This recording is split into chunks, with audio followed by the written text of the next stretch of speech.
It is the Blitz here on San Antonio Sports Star, ESPN AM 1250, 94.5 FM. A Tuesday afternoon. Glad to have you along. I'm Jason Minix. James Pledger producing as always. Got a new camera in his studio too, so if you're watching on Facebook, if you're watching on YouTube, at sasportstar.com, it's a whole different look at James Pledger, man. Eye to eye. Grown-ass man. Yeah, you really are. And it's funny because I've been in a rabbit hole for about the last hour and a half. And I don't want to start the show on a downer because, quite frankly, I've been laughing my ass off for about the last hour watching my timeline filled with Norm Macdonald clips. He passed away earlier today, 61 years old. Apparently, he's been battling cancer for 9 years, but didn't tell anybody. He didn't tell his friends. He certainly didn't tell his audience because he didn't want that. He didn't want people showing up and going, oh, he just wanted to be funny. And you think about the comedic brilliance, the genius of Norm. And so, you know, you're sad. You're like, damn, Norm Macdonald, and at 61. But if your timeline's like mine, it's one YouTube clip after another, and you can't help but hit play and then literally belly laugh out loud. I mean, some funny stuff. And that's the beauty of a comic, is they die, you want to be sad, but you're laughing, which is exactly what the comic wants to do. I just can't, because I've seen so much of the Celebrity Jeopardy SNL skits of him playing Burt Reynolds that just get a visceral, guttural laugh out of me. A visceral guttural? I don't even know what the hell that means. This is a very hard laugh. A visceral guttural sounds like you need to go to the emergency room. I mean, there is something there, but yeah, I mean, you know, and it's kind of one of those things. You go, man, Norm Macdonald, dude, that one hurts. And then you start seeing this video clip, that video clip, this video clip, and you're laughing. And you're all right. Yeah, you know, and I'm trying to think, now I'm kicking myself because wasn't he at LOL right before COVID? And I'm trying to think why I didn't go. I must have been out of town or something, because I like going to LOL and seeing the shows, although I prefer to always sit in the back because I never want to be that guy that gets picked on. I'm shy in those situations. Don't point at me. I don't want to be that guy. Never want to be that guy. Don't point me. I don't want to be that guy. I never want to sit up close at a comedy show ever. That and I got to get up. Like if you're at LOL and you've got one of those seats and you got to pee or go to the bar, then you got to walk by everybody, and then you're walking back up, and then the comedian's looking at you like, dude, you couldn't hold it. I mean, there is just something to it that is just with that. But I didn't go see him last time he was in town, and I know it's been over a year because, you know, COVID and whatnot. But now I'm kicking myself for not going. Because, I mean, apparently not many knew that he was sick. But at the same time, at 61, you know, it's crazy. But R.I.P. Norm. That one hurts, but just get on your timeline or start YouTubing. It's almost as if YouTube was invented for Norm Macdonald clips because they're all perfect. Yeah, you know what I mean? It is just funny stuff. But that said, you know, the show's got to go on. But I got to admit, I've been in a rabbit hole. I've been watching videos for the last hour. But you know, in the spirit of Jameis Winston, we are certainly prepared for the next 3 hours. Well, I just think we were prepared. You know, one thing my trainer, he told me, he said, what did he say? He just told us to be prepared. And we are prepared for the Blitz today. At least, you know, I said 3 hours, already screwed up. We're 2.5 hours today. We're out at 6:30 because we got the Rangers and Astros coming up. The Astros won last night 15-1. They have beaten the Rangers 12 times this year. That is the most wins the Rangers have, the most wins the Astros have against any one team all year, 12. They scored 15 runs last night, the most the Rangers have given up all season. And when I read that, I thought, it feels like every time they played an afternoon game, they gave up more than 15 runs, and those games all took about 5 hours. But we do have a lot to get into today on this Tuesday. And, obviously we'll talk a lot of Cowboys today. I've got a new theory on the offensive line situation and why they are so steadfast in making sure that Zach Martin stays at guard and doesn't kick out to tackle. We'll get into that. Doug Gottlieb's going to join us at 5 o'clock. Serene Williams is going to join us at 5:30 to talk Cowboys and NFL. It's incredible to get Serene Williams to join us, and she's going to join us every Tuesday at 5:30, which is very, very cool. There's some big news coming out of the NBA and James Pledger's Houston Rockets. It seems like every superstar wants out of Houston, regardless of franchise, except in baseball, of course. And the asking price is high. It's going to be a hard thing to move. We'll get into why John Wall won't be long for the Houston Rockets. I love it. They've mutually agreed that he won't play for Houston this year. They haven't mutually figured out how they're going to get a forklift to move that contract to another franchise. That's going to be the tricky part. Lots of other news to get into, and let's start with Monday Night Football last night. Raiders get a big win against Baltimore on Monday Night Football. Now, somebody I know, me, told you the Raiders were going to win that game. Their first ever game in that stadium on Monday Night Football with fans. And my goodness, looking at that stadium, I know we all said as soon as the Raiders moved to Las Vegas, dude, road trip, man, when's my team playing there? That's a destination stadium. They could have built a high school stadium and we had all road trip to see our team play in Vegas because it's guys' weekend in Vegas mixed in with an NFL game. But you see that stadium and it's incredible. I mean, all the different things that they were talking about. Now, I had a event I went to last night, the Salvation Army Bowl-a-thon, celebrity bowling deal was last night. So I went to that at 7.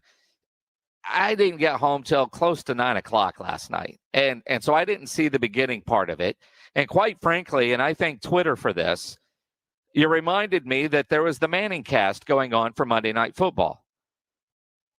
And I thought it was brilliant. Even my wife said, dude, this is funny. Are they going to do this every week? They should. I mean, hearing Peyton Manning and Eli, hearing Peyton Manning bust Eli's balls for 3 hours, hearing Eli try to get in a jab was interesting, but then they had a variety of guests in there. That stuff with Russell Wilson at the end of the game was just gold. But it was entertaining throughout the game, just getting the commentary from the guy that refuses to take the Monday night job. If Peyton Manning wanted to work Monday night, ESPN would put him to work Monday night, but he wouldn't be able to do it from his living room. I think the first play tells you a lot about what the season's going to be like. John Gruden likes shifting motions. Let's see what the Raiders season's going to be like. He's going to tell me everything I need to know. All right, hey, please, what does that tell you? Looking at 6 and 11. 6 and 11. Right? Yeah, they're going to be 6 and 11. They're going to do that, and of course they had jokes, and you knew they were going to have jokes. Eli making fun of Peyton's big head. And Riddell makes precision fit helmets now. They fit your head specifically. Yes, for big heads. All right, that's the new thing. You need some more powder on that forehead. You look like you sprayed Pam all over it. Okay, here we go. Now it starts, Ray. Yeah, well, and again, Ray Lewis was on at the time, and and they were. I think Peyton was in a studio somewhere. It looked like Eli was at his house. Right now, I didn't watch enough. I didn't see enough of it, so I don't know what the setup was like. Pledge, I don't know if you did. Was Eli at his house? I think he was. It kind of felt like he was at his house. And I'm at my house right now. I'm doing the show from the kitchen table, and I have been since we all got sent home. Right now, there are some things that when you're working from home that you have to deal with. And I think most people understand it. If you're at a Zoom call or you're listening to the radio and your dogs start barking, it happens. I'm working from home. It's not one of those things that, us in the broadcast world that likes everything to be perfect and, now, dog barks and, dude, I'm working from home. I think the audience appreciates it. So what was the story here with Eli? He put some pizza rolls in the oven and forgot. I've done that before. And, kind of like Eli, kind of like you put the things in the oven and you're reminded that you put them in the oven when the fire alarm goes off. Cover 2, man. Eli, what'd you do? You set the alarm. Perfect. Fire alarm. While we're watching the game. Oh, my goodness. Ray, you're the best, man. Thanks for joining us, man. It's been a lot of fun. Man. Thanks so much, Ray. I learned a lot. Brothers. Appreciate that 0.0. 0.0. I still talk about it at barbecues. I mean, it happens. Now, I'm trying to think. I've had dogs bark, people ring the doorbell, the Amazon delivery guy, whatnot, while, we're doing the Blitz and whatnot pledge. I remember early on, and I think this was when before Rob moved to mornings, when Rob Thompson, for the first couple of weeks, we were actually doing the show from my house together. Socially distanced, of course. He was sitting in that chair and I was over here, but on camera we looked like we were separated because, and I had a battery in my fire alarm and one of them that was going bad. And so you get that random chirp. You remember that, Pledge? Yeah. And we couldn't figure out which one it was. You had zero clue. Well, I mean, there's, in that part of the house over there's like 4 that are within a couple of feet, right? And I've got really high ceilings. And so you've got not a step stool, but a damn ladder. And we kept trying to, all right, which one was it? That one? But it chirps every now and then. So, we were trying to figure out which one it was during the break because it was annoying as hell. Because during the segments, it would chirp, and then we would take the commercial break to go try to figure it out, and then it would be quiet, and it wouldn't chirp. And so then we'd be looking at this one and hear the chirp. And so then you figure it's that one. I think I changed every battery, and I don't know. I mean, it chirped for days. And we replaced the batteries and all of them. I have no idea which one it was. I still don't know which one it was. I mean, there needs to be on those things not a chirp, but a strobing light that says the battery in the fire alarm is going off. Or when you're cooking pizza rolls, that's going to happen. No, I have said, although one of the reasons I don't generally do it very often during the show is the smoker is close to the house. Mm-hmm. And so if I've got the smoker going and if the wind is blowing right, and if you open my back door, like to get the dogs in and out, and you leave it open too long, that smoke will come in because there is a fire detector right above the door. And so a little bit of smoke will set it off, kind of like Eli did burning his pizza rolls last night. And I just remember, because the way your house is set up and with the high ceilings and the tile floors, like it echoes, so it sounds like it's coming from every single room in the house. Everywhere, because there's no carpet in the house. So, I mean, every room has tile floors. And yes, Rudolph Renee says when one chirps, replace all the batteries. Yeah, I know I should probably do that. You should always do that. Are they going to do? Are the Mannings doing every Monday night? I think so. I think that's part of it. The Megacast. I think it's every Monday night. Here's the thing. The ratings sucked. If you saw your Twitter feed last night, you would have thought that everybody in the world was watching it, and you kind of felt bad for Steve Levy, right? Mm-hmm. But according to Sports Business Journal, ESPN2's rating for the Ravens-Raiders game, as enhanced or otherwise by the Manning brothers, generated a 0.6 rating with a share of 1. The primary feed on ABC and ESPN, ABC had a 6.5, ESPN had a 4.5. Respectively, that's a 14 and a 10 share compared to a 0.6 and a 1. And watching it, if you're watching alone, like you're in your living room alone, and maybe your wife is sitting next to you on the couch playing Candy Crush, I'm sure it was fantastic. If I'm watching Peyton and Eli with my buddies, I'm talking with my buddies about basically the same thing they are. I don't know if I'm watching it the same. And certainly the Manningcast doesn't work if you're hanging out at a sports bar somewhere. So I don't know necessarily if it was that great of a thing. It's kind of like with the college coaches that they do during bowl week or during some of the bigger college games. I only like that for so much because they get into the weeds. Peyton and Eli were funny. And then when they brought in the guests, I got home about the time Travis Kelce jumped on and said some naughty words on TV, which, the over-under on that happening, that was going to happen. But I don't know how many people actually seem to watch it. One of my friends texted me about the game,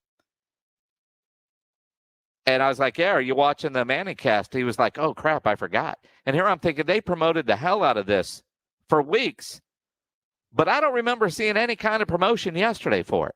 And you almost wonder at somebody at ESPN and ABC realize, hey, you know what? We make all the money for what the number delivers on ESPN and on ABC. We need to promote that.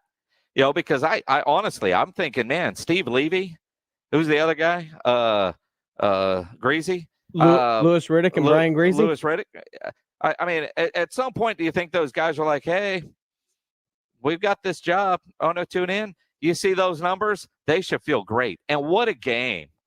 I mean, what a game that you ended up with. I don't think many expected us to have that good of a football game. I know very few made money betting on the Raiders last night, but I told you they were going to win that game. It's just Vegas. They had to, and it was a fun game. But it was great listening and learning from Peyton Manning.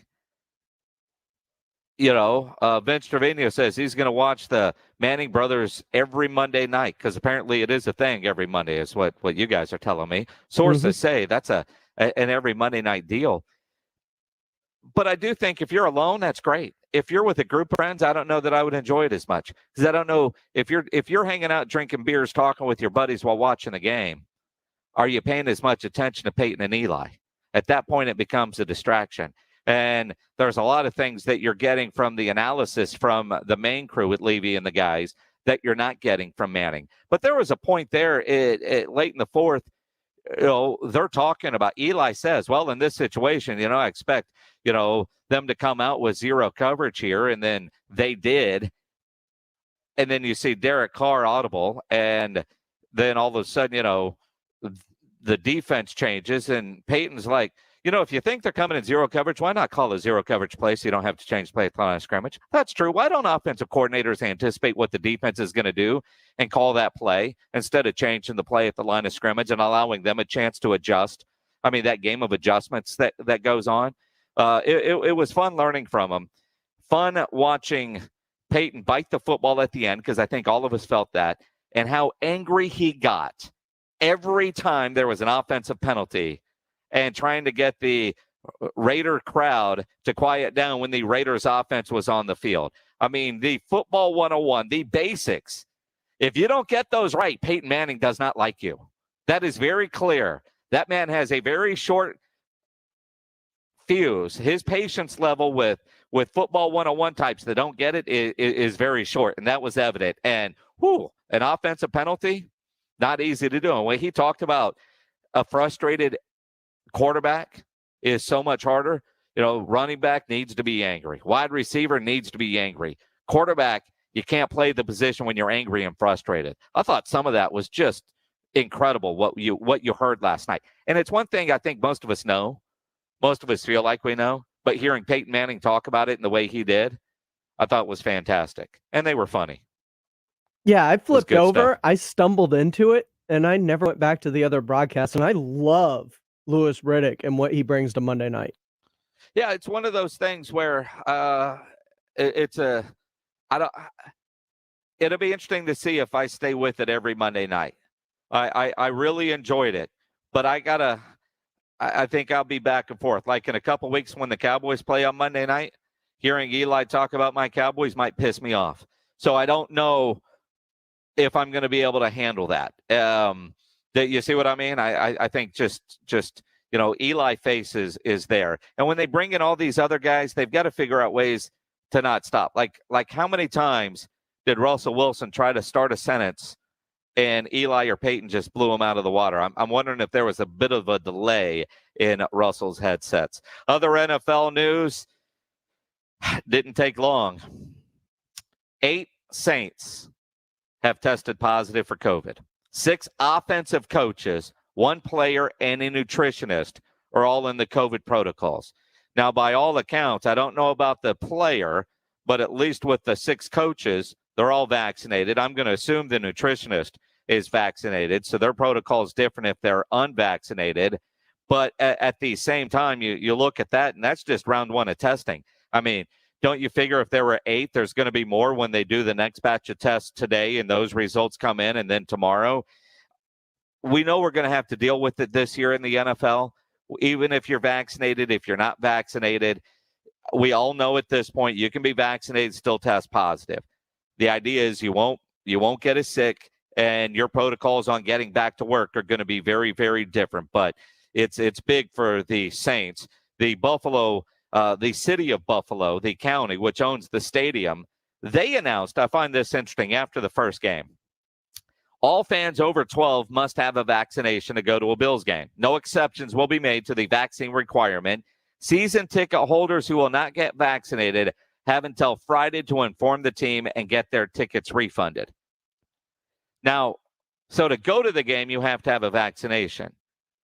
If you're a little slot receiver, you're okay to show up at the stadium and not be vaccinated. It'll be interesting to see how the county handles that, because local, county, and city protocols take precedence over the NFL rules. I mean, we're dealing with that some in the NBA, where in San Francisco and in New York, which affects the Knicks and the Nets, you have to have a vaccination to go inside the building. And remember, there was a deal that said if you're a player, you won't be able to play in home games. Now, we'll have to follow this and see how it plays out, see what kind of adjustments they make. The NBA will not require players to get vaccinated. ESPN Windhorst has a story up today on this. The Players Association, it's a non-starter to require a vaccination.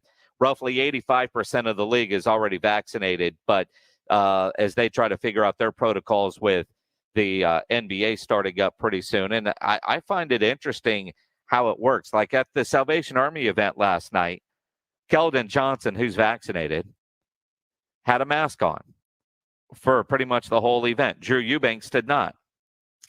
One of the people that was working with Keldon, when people wanted to take a picture, she said, "Put your mask on." And when somebody would say, "But I'm vaccinated, I'm good," she said, we don't want any negative from the NBA. And as strict as the NBA is, I want to make sure that Keldon is doing everything by the NBA standard. And I said, "Well, what about Eubanks?" She said, "I don't work for Drew." There's, I think there is some of that, right? Because Drew Eubanks can control that, but he didn't wear a mask. Keldon, he wore a mask the entire time. It's going to be very interesting. Other NBA news pledge before we get to break and talk about the Cowboys coming up. And again, Serene Williams joins us at 5:30. Looks like John Wall's out of Houston. Bye. I know that breaks your heart. I know that was one of your favorite players. You got like 9 bobbleheads of John Wall. We barely. I don't knew know you. how. You hear that they're going to try to move him, and we know superstars get what they want. I mean, James Harden got out of Houston. John Wall, when healthy, is probably a top 10 point guard in the league, right? I mean, when healthy. That's the question. He's that good of a player when healthy. But he's got about $92 million over the next 2 years on his deal. I mean, even Bobby Marks, the former Nets GM, who now works for ESPN, tweeted out, "Any contract is movable, but this one might be the toughest. $44.3 million this year, $47.4 next year." There's got to be multiple teams involved to try to make this work. And I understand what the Rockets are doing. They're going with the young guys. They're in a bit of a rebuild. But to move that deal, and Prince Obi-Wan on YouTube Live's like, "Who's going to take that contract?" Well, that was my first reaction. I don't even think the Spurs could add up everything they have and make that work, right? But that's why you get multiple teams. Somebody's going to take on that contract. Ultimately, I think Houston's going to pay a good percentage of that contract. Just you take them, and we're going to pay 20, 25% of it, maybe even more, just to get him gone. Just to go. I mean, he's going to show up for training camp, but there's no intention for him to play in any games this year for the Houston Rockets. But that new GM down there, he has his work cut out for him.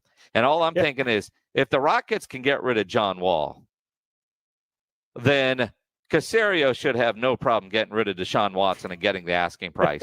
I mean, if you could trade away James Harden 1 year and John Wall the next to get those contracts gone, and the fact that you got somebody to take Chris Paul's contract and Russell Westbrook not that long ago, but that was a different GM and Russell Westbrook. I mean, yes, somebody's going to take on that contract. We all say, oh, who the hell is going to want that? All these guys end up getting moved. They do. This one, though, this one is going to be some trade gymnastics like we've never seen before. I mean, you're going to have, when this trade happens, and I have no idea how to even put this in the trade machine to see how it works. But I think you're going to need a grease board and 4 or 5 different colored markers to tell you who's going where and what somebody is getting in return. And the league office is going to have to look at it, read it, then go back, look at it, reread it, take notes on that, have somebody else read it just to make sure they all understand it. And it's going to be an hour-long special on ESPN. You're not going to be able to get this in one tweet, Woj. When this trade goes down, this is going to be a thread to tell all the details of how this is going to work out. But John Wall will not be a Houston Rocket. I find it so hard unless they're attaching a ton of first-round picks and paying part of the salary and taking back bag contracts, which I'm not sure that they want to do any of that, because as a team rebuilding, you're looking to acquire, not get rid of future first-round picks. Yeah, I don't... That's why there's got to be multiple teams involved. And I find interesting that Tim McMahon from ESPN, who's based out of Dallas, while he covers everybody, covers the Mavs a lot, John Wall certainly would look good in Dallas. And there's a disgruntled guy in Dallas that makes a lot of money, but not close to the $44 million that John Wall is going to get next year. But when I saw that Tim McMahon was breaking that for ESPN, I know Shams had it. I think Shams had it first, but that Tim was on that made me wonder what, and is there a Mav connection in some way involving this? It's going to be interesting to see how it all plays out. It is the Blitz here on San Antonio Sports Star, ESPN AM 1250, 94.5 FM. The Cowboys have some issues on the offensive line. We'll get into it, and I'll tell you why I think Zach Martin is staying at guard and why the Cowboys won't even consider moving him to tackle. We'll get into that as we continue. First weekend of the NFL is in the books. Hope your fantasy team did well. Hope you're playing on UnderdogFantasy.com. That is the new best place to play fantasy sports online. They have daily and season-long fantasy sports and their Pick'em contest, where the Pick'em format, pick any 2 to 5 player props, parlay them together, and you can win up to 20 times on your entry in one night. I had a lot of fun with that this weekend, although I didn't win. I got 4 of a 5 parlay. I was going to turn $5 into 100. And in the late game, one guy didn't come through. But that's what makes it fun. And you get the over-under on whether a player is going to go over a given stat line in their game. All kinds of fun stuff there at UnderdogFantasy.com. So sign up today with promo code RADIO. Make your first deposit and receive a free $25 in bonus cash. Visit UnderdogFantasy.com or find them in the App Store. Register with promo code RADIO to get $25 cash for free with your first deposit. Download the app today, start playing today, and don't forget promo code RADIO at sign-up. Terms and conditions do apply. Go download the Underdog Fantasy app or play online, UnderdogFantasy.com. Let's get some headlines. It's time for SportsCenter with James Fletcher. Thanks a lot, Jason. Well, we'll start off with the Dallas Cowboys as they placed wide receiver Michael Gallup on the injured reserve as he strained his calf in Thursday's season-opening loss to Tampa Bay and is expected to miss 3 to 5 weeks, according to reports. In other college football news, after the Roadrunners' 2-0 start to the season with their 54-0 win over Lamar Saturday, next weekend's game against the Memphis Tigers has now been picked up for broadcast on ESPNU. Kickoff of that game set for 2:30 from the Liberty Bowl Memorial Stadium next weekend. In other UTSA news, Sheldon Jones was named the Conference USA Special Teams Player of the Week after returning a punt for a touchdown in Saturday's win over Lamar. In Major League Baseball, the Houston Astros hammered the Texas Rangers 15-1 last night as the Astros hit 5 homers, 2 each from Yordan Alvarez and Jose Siri, as well as Alex Bregman adding another. Jake Odorizzi had to leave the game after just a scoreless in the third inning as he was dealing with foot soreness and was placed on the 10-day injured list this afternoon. We'll get more with the latest with him, Haynes King, and Michael Gallup with the San Antonio Sports Star injury update starting at 6. I'm James Pledger for San Antonio Sports Star. ESPN AM 1250 and 94.5 FM. An accident with a company car, truck, SUV, van, or fleet vehicle is not just another car accident. Thomas J. Henry handles serious company vehicle accident cases and gets serious results for injured clients. Visit tjhlaw.com/radio. San Antonio, Texas. Guys, stop what you're doing. Give me a few seconds of your time and let me give you a piece of advice that will change your love life forever. Have you noticed you've been losing a little pep in your step? Has your lady friend asked you, is everything okay? Do you find yourself having trouble rising for the occasion? Do you stress out before that special moment and wonder, is it gonna work? Guys, I'm gonna let you in on a big secret. You don't ever have to worry again. The Mojo Male Enhancement Formula has you covered. Mojo is the 100% guaranteed male enhancement formula that guarantees lasting success, if you know what I mean. The Mojo Male Enhancement Formula is safe, natural, and effective every single time, guaranteed.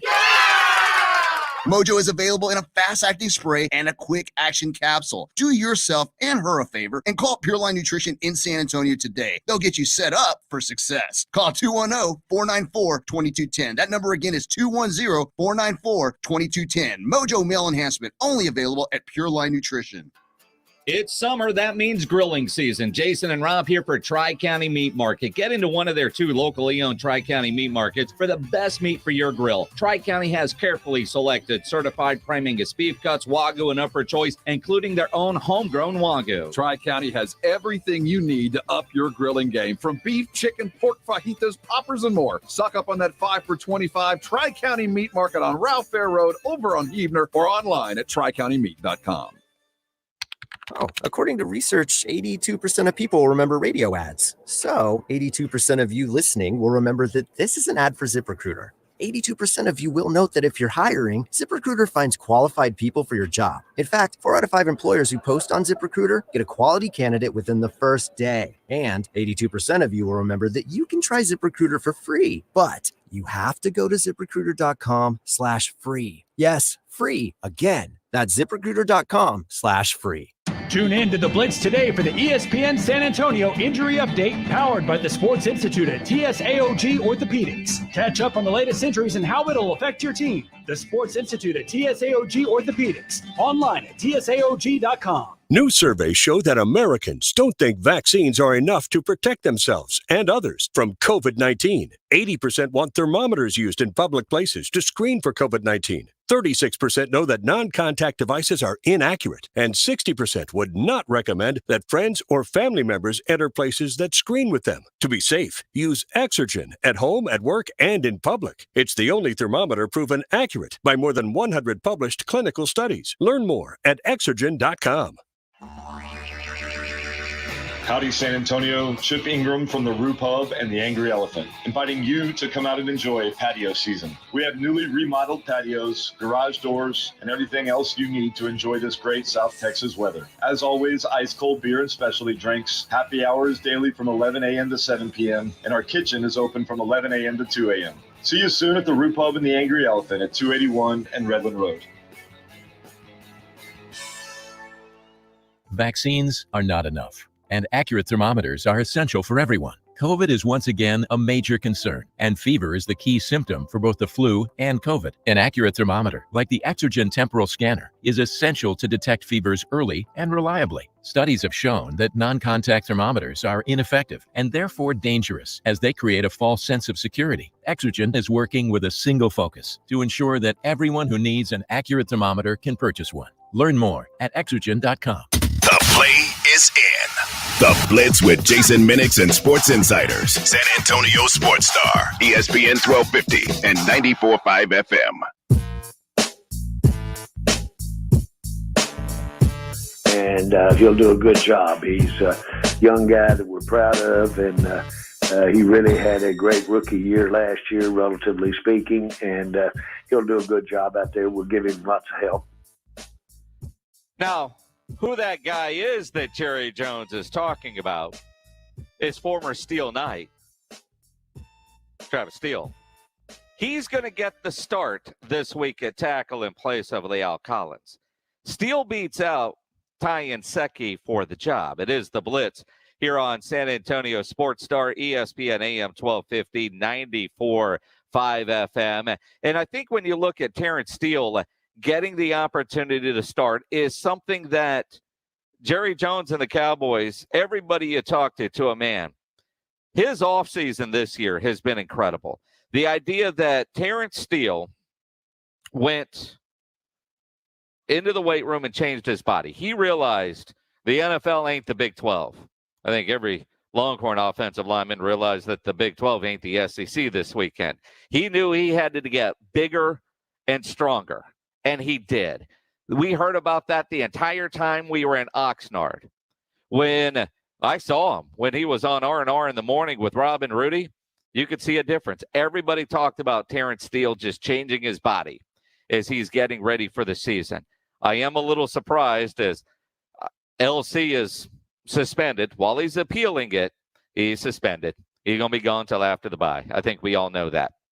But one of the things that you look at is, well, why not put Zach Martin over at tackle? I mean, the Cowboys are just insistent that Zach stay at guard. This was Steven yesterday on 105.3 The Fan, Steven Jones. We always discuss everything, every opportunity that are out there, your best look, and, certainly our coaches are doing that. We've certainly been pleased with how our tackles have played in the preseason. Obviously, Steele got a lot of work last year, and we signed Nseki to be the swing tackle. So, we feel good about our situation. Just like last week, Connor McGovern stepped in and did an outstanding job. We suspect whatever happens this week for the same thing to happen. Yeah, and they don't want Zach at right tackle. They got Steele and they signed Ty. Jerry on 105.3 The Fan today talking about not putting Zach Martin at tackle. Our offense, really, I hate to be trite about it, but it's just best served with him at right guard, and we've got a good alternative, and he will be very helpful to the fact that Steele will basically be out there in the game, and he'll be helpful to him. He will help out that situation. But but really, you're reluctant because when you make a move, you talk about position flex in the offensive line, but when you make a move, you're dealing with two people at different positions rather than just one new one in there at the same position he's been practicing. So it's a little more to it relative to what you're giving up when you switch a guy out of a position into another one. That's two position switches. I don't disagree with what Jerry Jones is saying there. When you take a guy and put him in another position, then you got another guy that's going to fill his space at guard. I 100% agree with it, but it's not the entire story.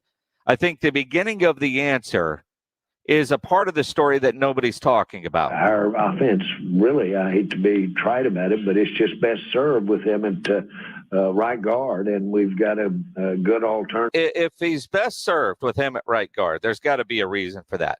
So I heard that earlier today, and I heard Rob and Rudy on R&R in the morning talking about why wouldn't you put Zach out at right tackle? You want your tackles, left tackles that's the money offensive line position. Right tackle, And we've seen Zach Martin play right tackle before. That has certainly happened. So I've asked that question. And why the Cowboys just don't even want to go down that road and even consider that as an option, I find very curious. Because you want your 5 best offensive linemen out there, and what's going to give you the best protection possible. And I know we understand the value of having tackles and what they're able to do as opposed to interior offensive linemen. So as I keep hearing this and this conversation, there's got to be more to it. There's got to be a why. And it's not 100% Jerry says, well, if we move him, that's really 2 guys moving. All right. They're better with him at the interior. You do a little digging. Tyler Biadasz is the 5th best offensive lineman. Against the Tampa Bay Buccaneers, you go and you look at all the grading websites. He was number 5, and he wasn't even close to number 4. Now, that Tampa Bay front is big.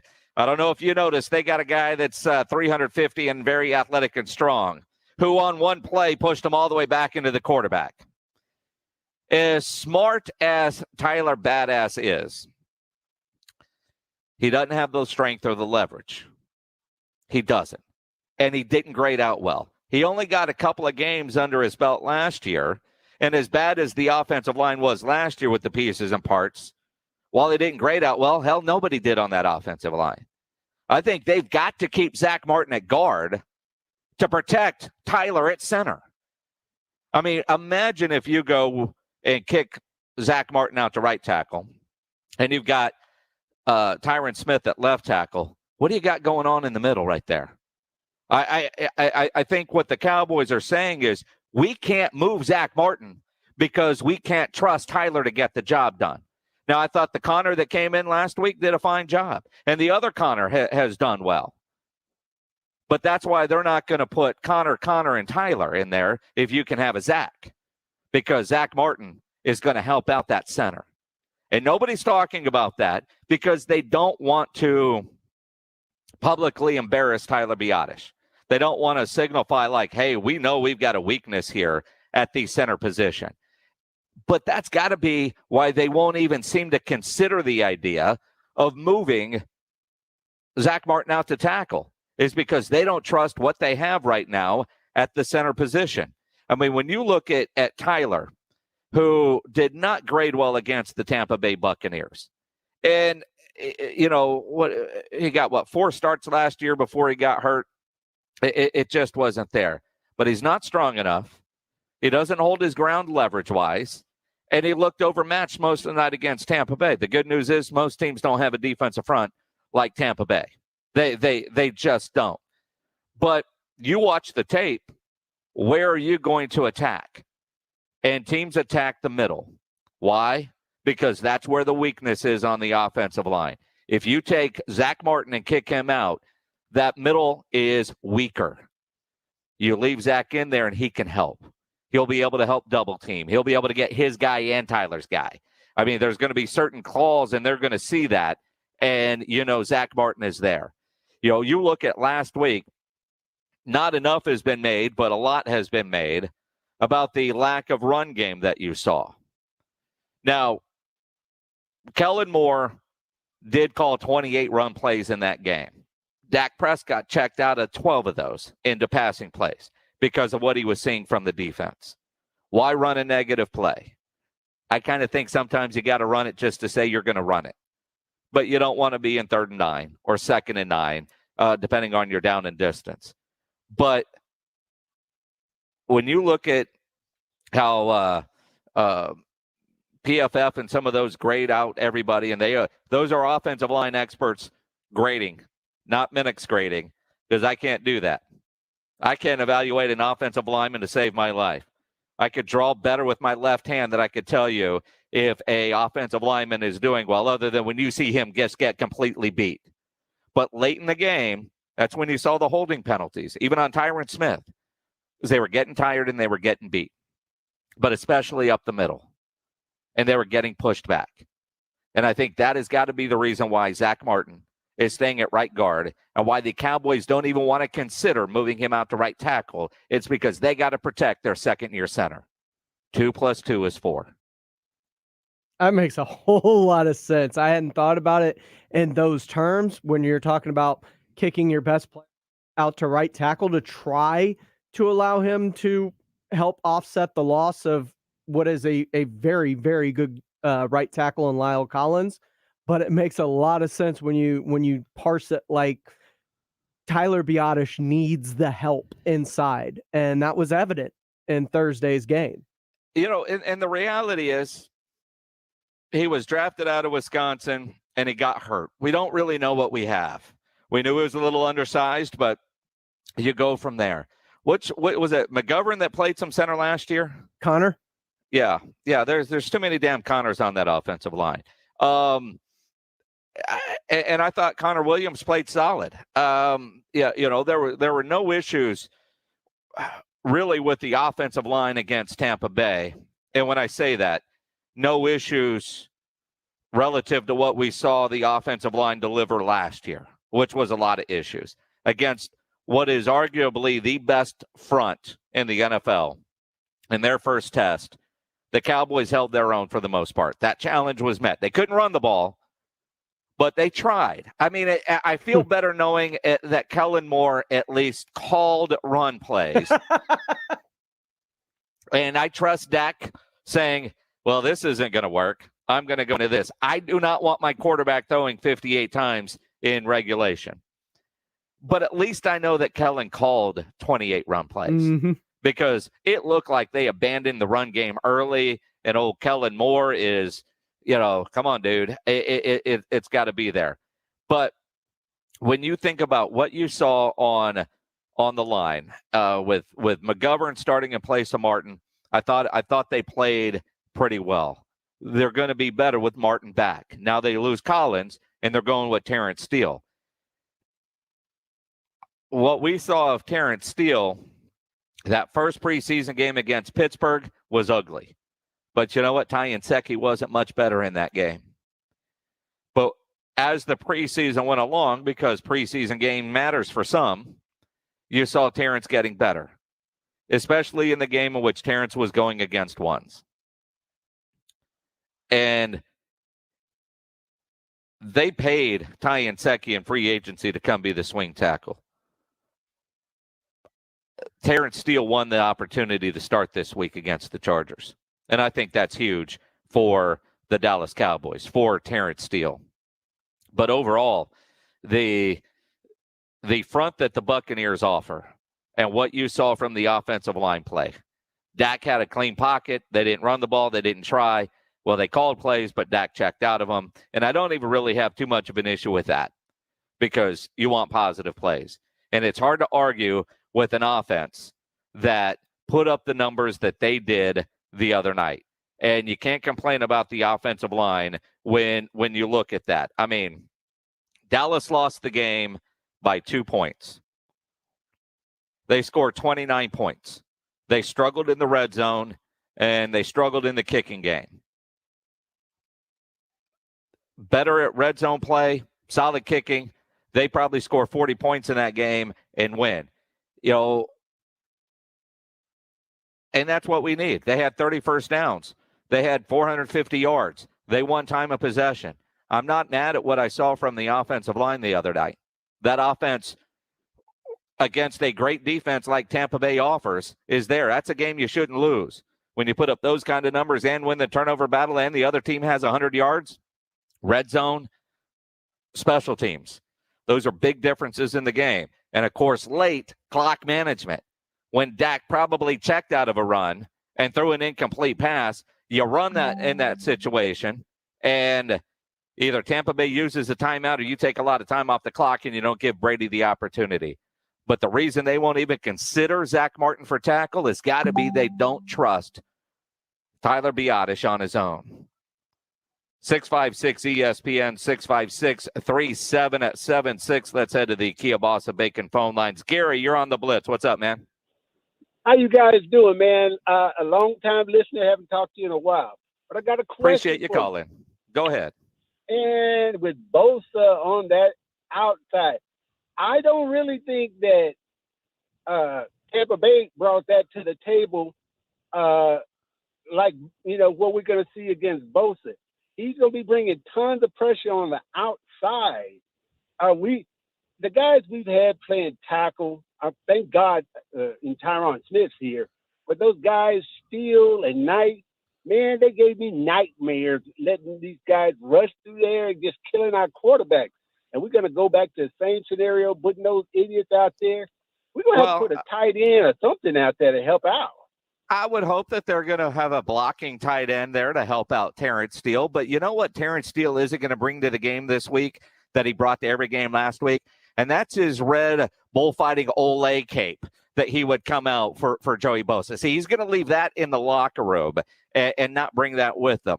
And I want to see Terrence Steele get this opportunity because we've heard how he dedicated himself in the offseason to get bigger and stronger and better at his job after realizing as a undrafted rookie, mind you, that he ain't playing Big 12 defenses anymore. He dedicated the summer to changing his body. We're going to see against the Chargers on Sunday. Nobody ever plans on getting arrested, but it does happen to a lot of people every day for all kinds of reasons. Whether it's you, a family member, a friend of yours, you get arrested, you want to get out of jail fast because you do. The best way to do that is to call my good friend Albert and his great staff over at AA Best Bail Bonds, 210-225-2121.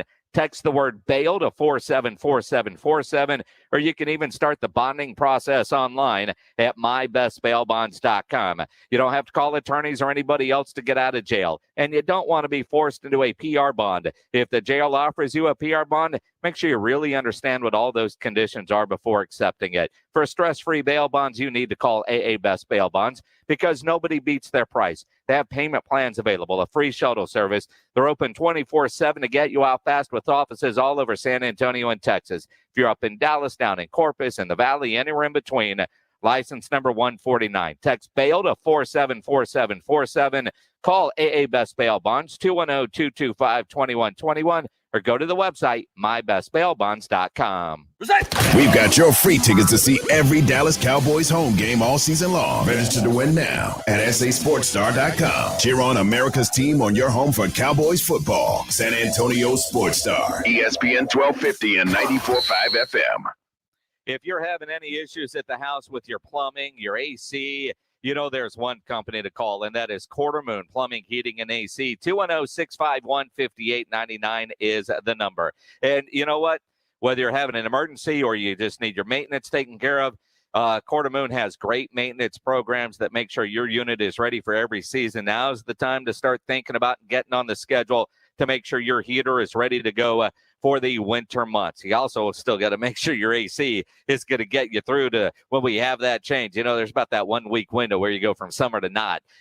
Quarter Moon, they've got a great team, experienced staff that has earned an A+ ranking with the Better Business Bureau. No commission, sales reps. They'll provide estimates and second opinions. Quarter Moon Plumbing, Heating, and AC, 210-651-5899. 651-5899 or online quartermoonplumbing.com. When it comes to social distancing, if 6 feet is not enough with your spouse, it's probably time to change your status. Call divorcedude.com at 210-201-0303 and ask for Mark, the divorce dude with Pulling Law PLLC. Divorcedude.com can help you get a fast, affordable, agreed divorce. But if you want to fight, the divorce dude can fight for you. Divorcedude.com gives you easy legal options and sticks with you every step of the way.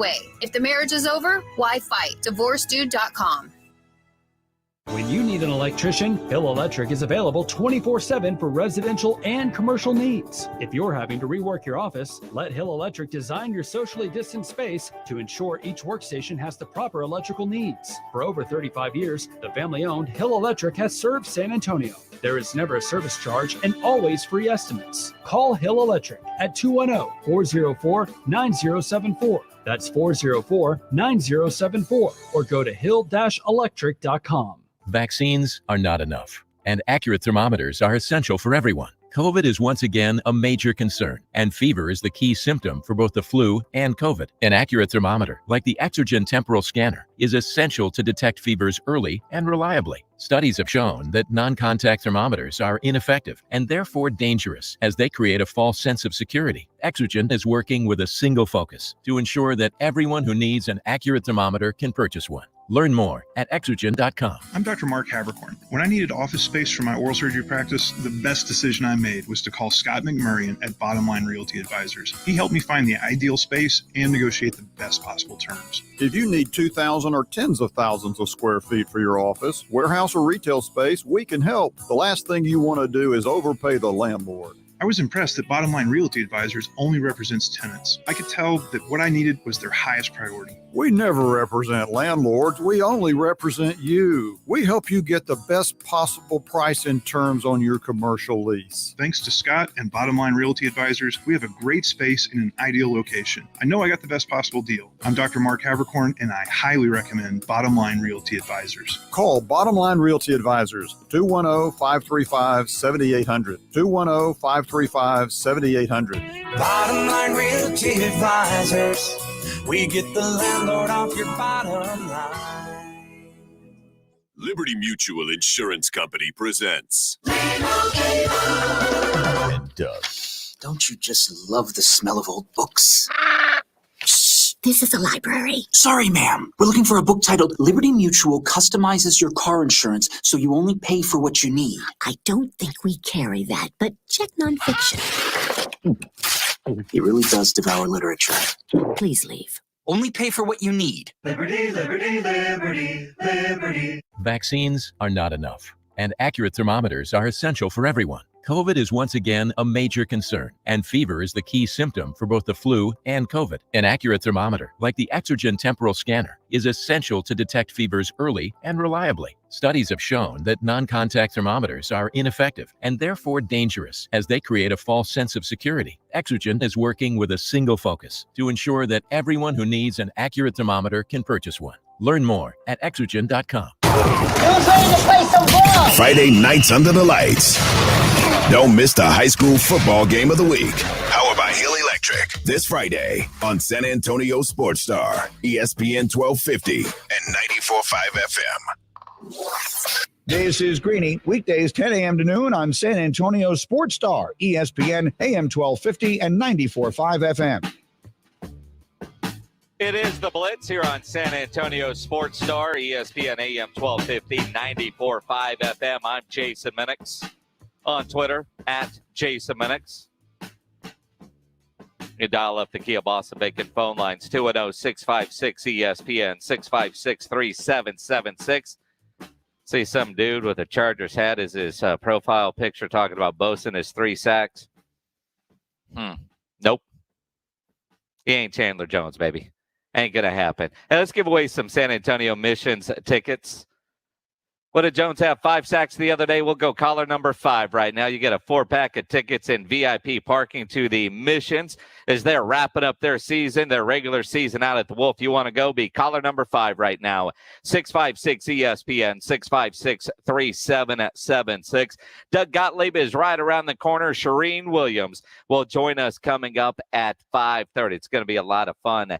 I guess according to Twitter, there's a new Ted Lasso out. Is that today or does it drop on Friday? So one thing I don't like about all these streaming, I like Netflix. Like there's the whole season, baby. Go watch it. Ted Lasso drops it, I think, when they get it done. I don't know what the rhyme or reason is. I honestly, I mean, I'll pull it up and I'll realize, man, I'm 3 episodes behind. I finally got caught up and then I'm behind again. It just happens that way, right? So Ted Lasso is going to be around for season 3. And see, I believe the popularity of Ted Lasso has increased tremendously because I found it and I liked it. Because that is the best show on television right now. Of all the different things that I've been watching, and people have told me, man, Ted Lasso, Ted Lasso, Ted Lasso. I finally watched it. And I binged season 1 over 2 days. And now I'm all caught up, or I think I'm caught up on season 2. There's going to be a season 3. Oh, Ted is getting paid. The actor that plays Ted Lasso, Jason Sudeikis, I think is how you say his name. He's going to get $1 million per episode of season 3. He's making about $250 an episode now, $250,000.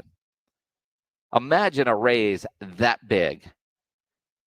And if you're Jason Sudeikis, aren't you saying, well, we need about 20 episodes in season 3? Whatever he had planned for season 3 or 4, let's put it all in season 3 if he's getting paid per episode. If you haven't watched Ted Lasso, you need to watch Ted Lasso. Just don't hurt yourself doing it. But if you do hurt yourself, you need to know about Dr. David Espinosa at TSAOG Orthopedics.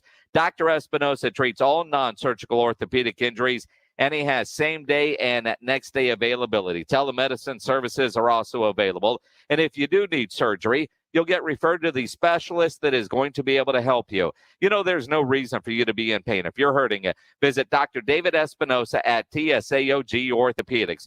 To schedule an appointment, call 210-804-5490, 804-5490, or learn more at TSAOG.com. That's TSAOG.com. Here we go. The Dallas Cowboys live here all season long. Every snap. I love it. Every catch. Let's go have a day, huh? Every touchdown.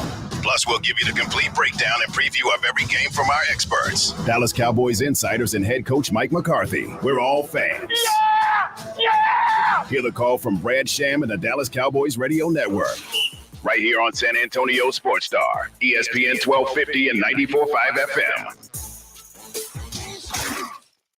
Rudy J here, and I want to tell you about Manrique Custom Vision. Dr. Manrique has performed over 58,000 laser vision corrections, and he's the only Z-LASIK trainer in the area. He treats nearsightedness, farsightedness, and even astigmatism. And all procedures are blade-free and pain-free, and they just take seconds per eye. Get the vision you deserve without glasses and contacts. Call 354-2020 today to get the Manrique difference. Don't compromise your only set of eyes. Call 354-2020 today.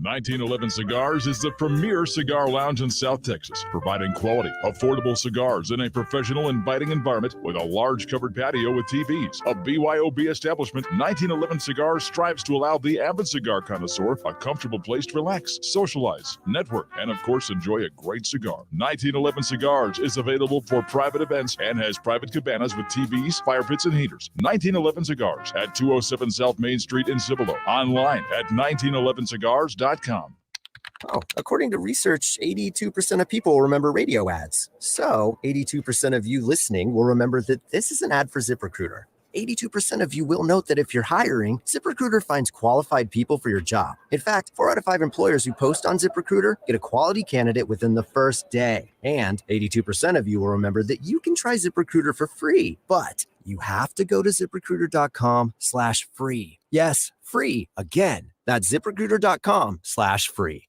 You can have your prescriptions brought to your door with free 1 to 2 day delivery from your local CVS, or get same-day delivery, or just swing by and pick them up on the way home from the doctor, because that ear infection can't wait.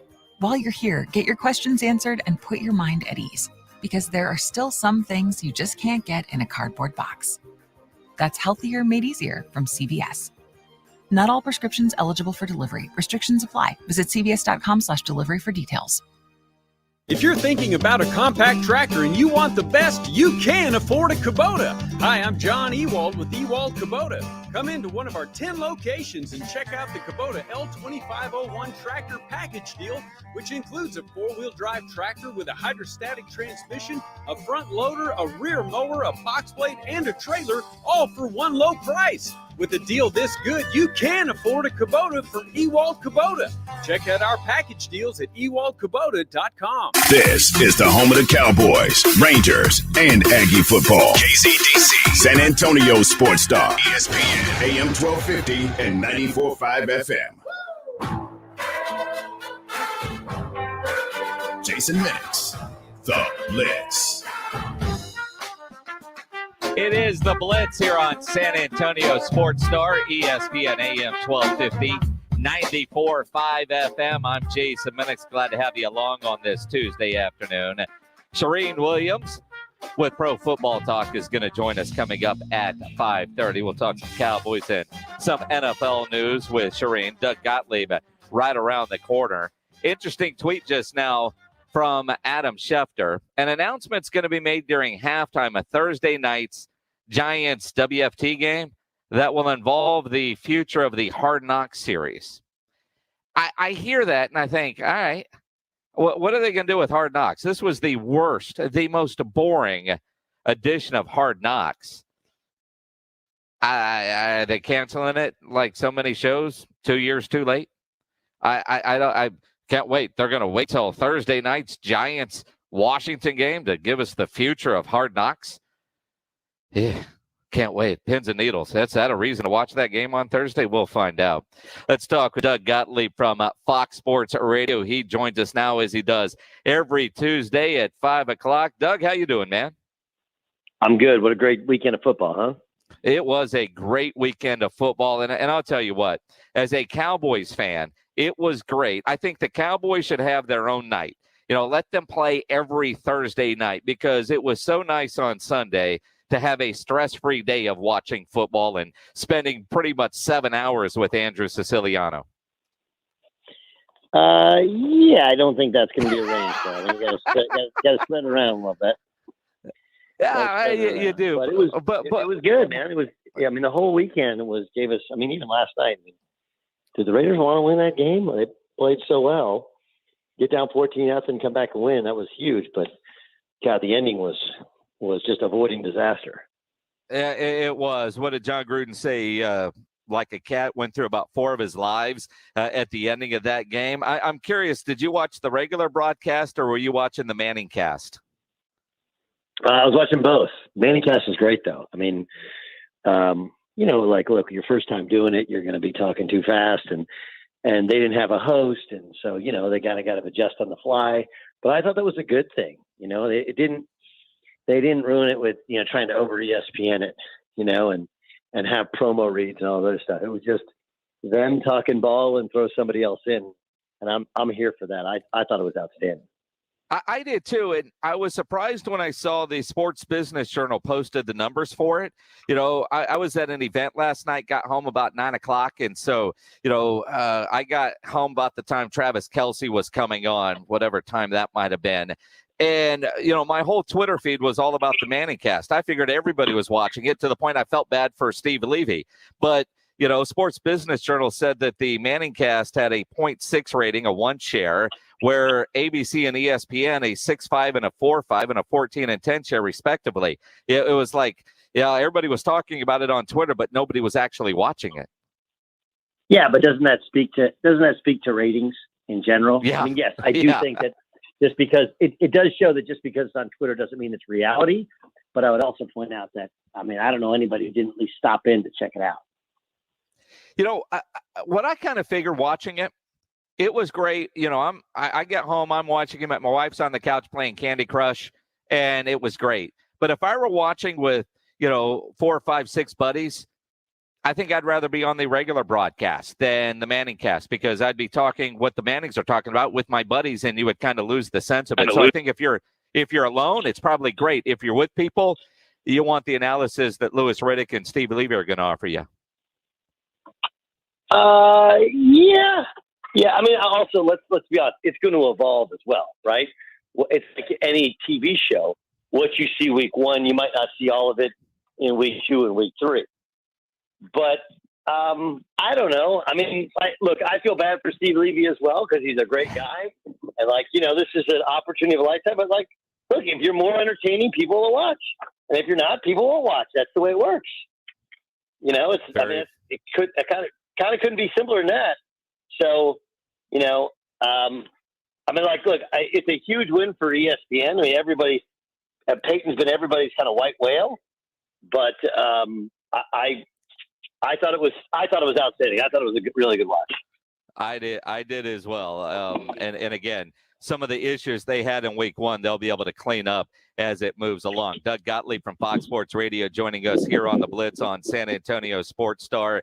Doug, starting some college football in your backyard there in L.A., USC fires Clay Helton 2 weeks in, and I've never understood. If you fire a coach that early, he probably shouldn't have started the season. But immediately, who's going to replace him? Like hearing Keyshawn talk about that job is, in a lot of ways, kind of what we talk about in our neck of the woods about the job in Austin with the Texas Longhorns. Whoever can get that program back, they'll build statues for them. But you got to find the right hire. Clay Helton was a safe hire after a couple of tough hires there at USC, but who do you think ends up with that job? I don't know. I do think, I mean, I don't know. This idea that it doesn't have to be a college guy, it doesn't have to be a pro guy, it just has to be the right guy. I mean, I think you got to call James Franklin and see his level of interest in what he did at Vanderbilt and what he's built at Penn State. And I think he can really lead a program. Your AD comes from Cincinnati and he hires Luke Fickell there. Obviously, you want to take a look. The problem with Luke Fickell is he wasn't great at Ohio State. Granted, that was kind of a tricky year and tricky situation, but this is a big boy job. And, also you got to follow who the money guy is. Rick Caruso is the big money guy, the big developer. And I'm sure he's going to want to make something splashy. I just don't know who's splashy out there who wants to be a college coach at SC. It's an interesting landscape. I mean, look, the quarterback of Alabama, the quarterback of Georgia, the quarterback of Clemson, the quarterback of Ohio State, like these are all SoCal kids. Mm-hmm. They're all kids that,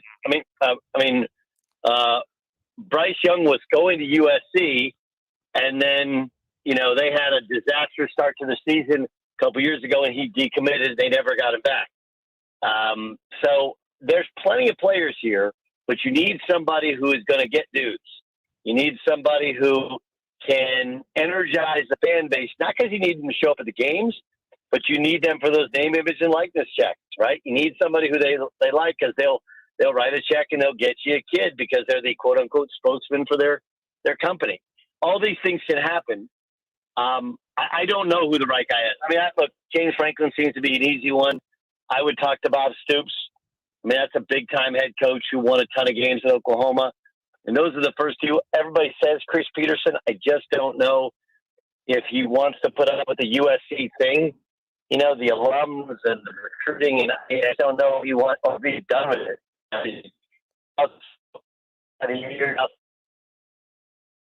think those are the first three names that you call. You kick the tires on an NFL guy, maybe a Josh McDaniels. But I just don't know if there's anybody who's screaming out that they got to be hired from the NFL to come to college. Urban Meyer, maybe. So very different.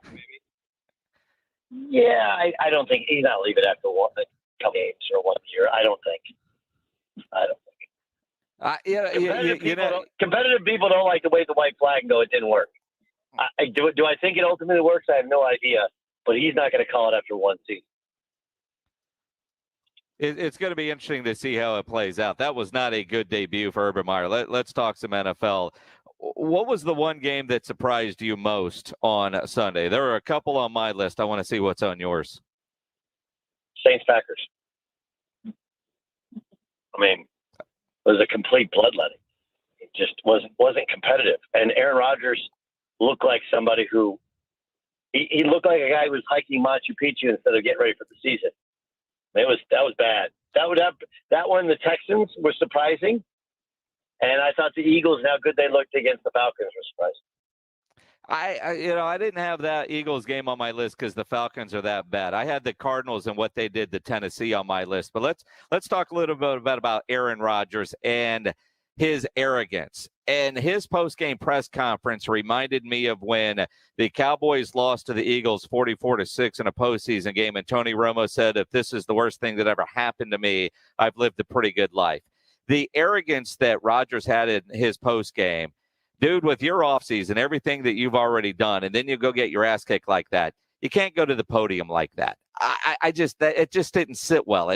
I know he cares. I do know he cares. But you can't act like you don't care and it's just one game. Yeah, I mean, I'm with you. He's got terrible body language.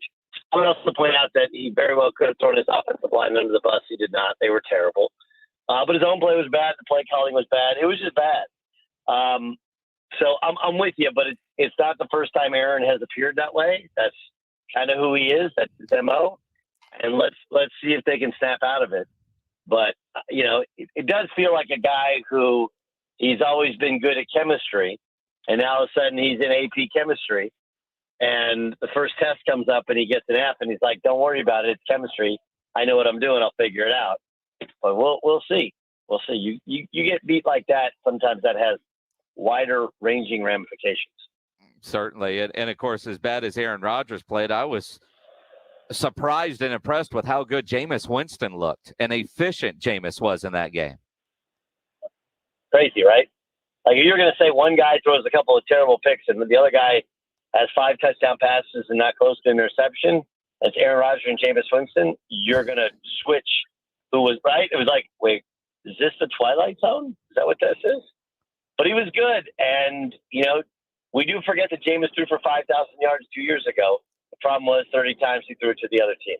Let's see what happens when he's in one of those forced to throw situations, the decisions he makes. But he wasn't good. He was great on Sunday. He was. And I'm curious, when you've got basically 2 weeks to prepare for one team, yeah, I want you to look that good. How are you going to look going from week 1 to 2 when you've got basically 4 days to get ready for that next one? On the flip side, the Cowboys are going to be in your neighborhood on Sunday. I know you saw the Chargers some of the preseason and at training camp. You saw the Cowboys on Thursday night against Tampa Bay. What are your thoughts on the upcoming Cowboys-Chargers game? Well, obviously the Cowboys aren't healthy and the Chargers are pretty healthy. Keep in mind the Chargers, that was big for them. It wasn't just that they won on the road against arguably the best pass rush in the sport, but they got the ball with 6:43 to go in the fourth quarter and never gave it back. That's winning football, keeping the other team off the field. They're really talented. They're still getting their sea legs in terms of their offense and making it fluid. But, that offense, Lombardi comes from New Orleans. It's the same offense that they run there. And I think they're very good. Cowboys are a 3-point dog, and they'll probably have 60, 70% of the fans. It's a big Cowboy area. Look, they can obviously score. I don't know if they can stop anybody, and I don't know if they can run the football. The Chargers probably have better talent overall, maybe not, as much talent offensively as the Cowboys have, but the Chargers are favored not because the game's played in LA, it's because they're pretty damn good. And now they've won the last 2 first games of the year, but they were much uglier wins. Last year they survived Cincinnati. Cincinnati missed a chip shot field goal. That's a good win against Washington, who won the division, went to the playoffs last year. And look, the Cowboys didn't play bad. I mean, they had Tom Brady dead to rights. And obviously, who would think that Greg the Leg would miss a couple of those kicks? But exactly. That's what happens. That's what happens when you leave points out there on the field. Now all of a sudden it comes back to bite you, and now you got a chance to run 0-2. So, I think the Chargers win. I think they're a better team, but obviously Dak and those guys can score, and they may get down, but they're going to put up points in a hurry. Doug Gottlieb from Fox Sports Radio joining us here on the Blitz, San Antonio Sports Star, ESPN AM 1250 and 94.5 FM. Big NBA story drops today with John Wall, mutually agreeing that he's not going to play for the Rockets this year. You look at the $92 million he has over the next 2 years. I know contracts get moved all the time, and every time you see something like that, you go, well, how are they going to get rid of that contract? How did the Rockets get rid of this contract and get John Wall somewhere? Who's going to take on that contract? I don't know. Well, I'm kind of going through my. That's 2 I don't knows I've got from you today, man. I need a nose and some answers. Well, no, I'm just trying to think. Who does he work for? Like who does that work for? It's got to be a team that has a ton of cap space that's playing for future years. But it's not going to be Oklahoma City. They're not doing. They don't need anything more. New Orleans has done that. I don't think New Orleans would do it. I don't think they have the space. I don't know.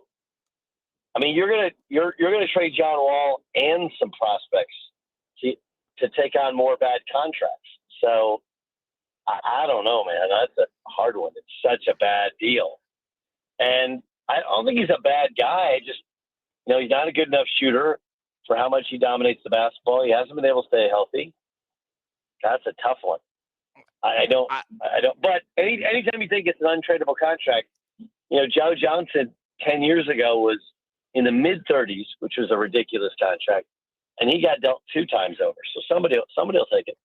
And somebody will. I'm just trying to figure out how many teams are going to be involved to make this work, and and then where would he be a good fit? And quite honestly, I look up I-45 from Houston and say, what about the Mavericks? If they could get rid of Porzingis and pair Wall and Luka, that might work. Maybe I don't know, because I'm looking at that trying to figure out, when healthy. I think John Wall's a hell of a player when healthy, but at $44 million next year, I'm looking around trying to figure out how they're going to make this work. But we know superstars, when they want to get traded, ultimately they get traded. Same thing with Ben Simmons. Ultimately, he's going to end up somewhere. Philly will send him somewhere.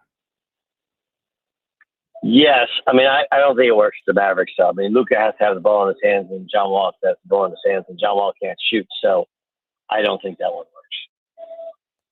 Going to be interesting to see how it plays out. Doug Gottlieb joins us every Tuesday at 5 o'clock here on the Blitz. Make sure you follow him on Twitter at Gottlieb Show. Doug, always appreciate the time, man. We'll talk to you next week. Jason, the pleasure's on my mouth. We'll see if we can arrange that weekly Cowboys Thursday night game. Yeah, well, get on. Yeah, I mean, you got a lot of pull with Fox. You can make that happen. I mean, I think Joe and Troy like working on Thursdays. I'm on it. I'm sending text now. I'll get back to you. See, what you do is you fire up your big green egg and invite your boss over, give him a couple of drinks, and then slide that contract in front of him. It's a done deal. I like it. I'm on it. I told you I'm on it. These are all plans that are being made. I appreciate it.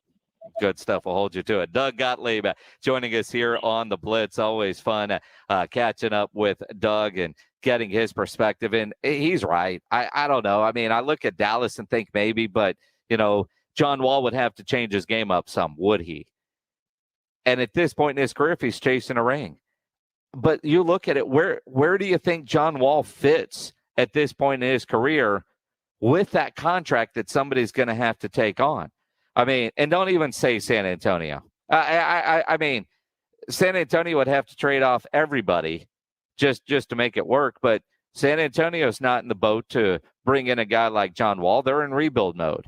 He kind of mentioned New Orleans maybe, but I don't see New Orleans in that mode. Certainly not Oklahoma City. He's not going back to D.C. I don't think either of the New York teams would want him. I don't know where he goes. Sacramento maybe. But they've got a whole bunch of nice young guards, De'Aaron Fox and Davion Mitchell, who they drafted this year, Tyrese Halliburton, who was on pace for. Well, I mean, but they're going to have to give up somebody. And, I'm trying to think of those teams that are looking to add John Wall that could make them better. And so, who's the 5, 6, 7, 8, 9 team right now that, man, if they were able to add a player of John Wall's caliber, could push them up a little bit. And, and again, it's the contract. I think there's a lot of teams that would love to add a John Wall, just not at $44 million.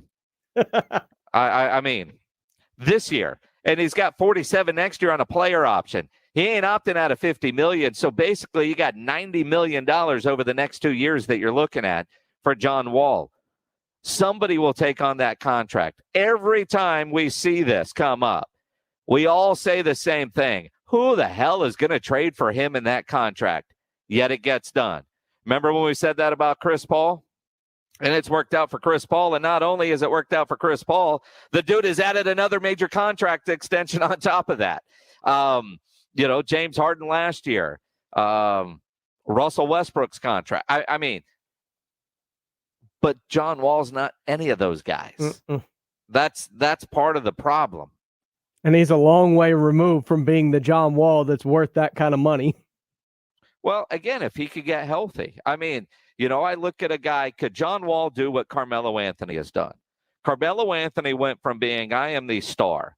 And in some ways, this is what Cam Newton is facing right now. And if he could go and follow the Carmelo Anthony blueprint, Cam Newton could have a nice long NFL career. But Carmelo went from being, I've got to be the man, to I want to be on a team and I want to play in the NBA. How long was he out of the league? A couple years.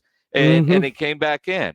And what he did in Portland, landed him an opportunity now with the Lakers to play a role and maybe end up with a ring on the oldest team in the NBA. But Carmelo Anthony had to have the come to Jesus talk with himself, looking in the mirror saying, if I want to be in the league, this is what I've got to be. And he made the decision that is what he was going to be, a role player, not the star player. And for star players, that's a tough conversation to have with yourself. And you got to have somebody that you trust that will tell you that too. You've got to have the honest guy in your camp. Ben Simmons needs to accept applications for the honest guy in their camp on what they need to do to be successful as this pro athlete. But Carmelo hit a point in his career where he wanted to be the guy. And then he wasn't. And so he was out. But he wanted back in. He had to change. And he did. And he's excelling at it now. Can John Wall go somewhere and be a role player type? Still be a starter, but not be the guy that he was a couple of years ago and be a major contributor to a team. We'll see. We'll talk some NFL with the great Serene Williams from Pro Football Talk. I'm excited about this. Serene Williams joining us next here on the Blitz on San Antonio Sports Star, ESPN AM 1250 and 94.5 FM. I want you to go to this website, alamowatersofteners.com. alamowatersofteners.com. They're a great locally owned family-run business by the Townsends. I've had a water softener in my home from Alamo Water Softeners for about a decade. You want the perfect solution for your family's complete water treatment, you need to call and go to Alamo Water Softeners. And right now, you can save a lot of money with Alamo Water Softeners. They're having a sale right now on their top-of-the-line CareSoft Elite Plus One filter. It's on sale right now. You can save $1,000 on this advanced two-stage system built to protect your family from harmful contaminants that may be in your water. You can save $1,000 while supplies last. Alamo Water Softeners provides the best value for the highest quality water treatment. That's why they were voted a 2020 neighborhood favorite on the Nextdoor app. Take advantage of this special and save $1,000 on the CareSoft Elite Plus One system. Discover the Alamo Water Softeners difference. Go to alamowatersofteners.com. That's alamowatersofteners.com. Let's get a Sportscenter update with the headlines. It's James Pledger. Pledge. Thanks a lot, Jace. Well, there's a lot of injuries to talk about. Good thing coming up at 6 o'clock. We got Dr. Thomas DeBarardino of the Sports Institute joining us for our San Antonio Sports Star injury update as Michael Gallup's on the injured reserve. Straining his calf in Thursday's season-opening loss to Tampa Bay is expected to miss 3 to 5 weeks. On top of that, quarterback Haynes King at Texas A&M sustained a fractured ankle in their win over Colorado on Saturday. He underwent surgery yesterday, and reports are he'll be out till mid-October. And Astros starter Jake Odorizzi left after just 1 1/3 scoreless innings yesterday as he's dealing with foot soreness and has now been placed on the 10-day IL as of this afternoon. Speaking of those Astros, they hammered the Rangers 15-1 last night as 5 homers were hit by Houston, 2 from Yordan Alvarez and Jose Siri, and another from Alex Bregman. They'll continue that series later this afternoon. Game 2 is set for 7:05. It'll all start at 6:30 right after the Blitz. As we'll get you all caught up to date, Zach Greinke was activated from the COVID list and will get the start tonight in Houston. I'm James Pledger for San Antonio Sports Star. ESPN AM 1250 and 94.5 FM. Guys, stop putting your love life on hold. U.S. Pharmacy has some exciting news. If you've been wanting to try Viagra or Cialis, now's the perfect time. Call today and receive 90 little blue or little yellow pills for only $119 with free shipping. Why order some low-dose sildenafil from one of those subscription services when we can give you what you want now? Call 800-990-6271 and we'll rush your order discreetly packaged to your door. Been thinking about trying Viagra or Cialis? Call U.S. Pharmacy at 800-990-6271 for as little as only $119 for 90 pills. Need your package in a hurry? Call 800-990-6271 and ask about our express shipping option, and we'll rush your order to you as soon as possible. Save money on the little blue or yellow pill you've been wanting to try. Again, 800-990-6271 now. That's 800-990-6271. If you're thinking about a compact tractor and you want the best, you can afford a Kubota. Hi, I'm John Ewald with Ewald Kubota. Come into one of our 10 locations and check out the Kubota L2501 tractor package deal, which includes a 4-wheel drive tractor with a hydrostatic transmission, a front loader, a rear mower, a box blade, and a trailer, all for one low price. With a deal this good, you can afford a Kubota from Ewald Kubota. Check out our package deals at ewaldkubota.com.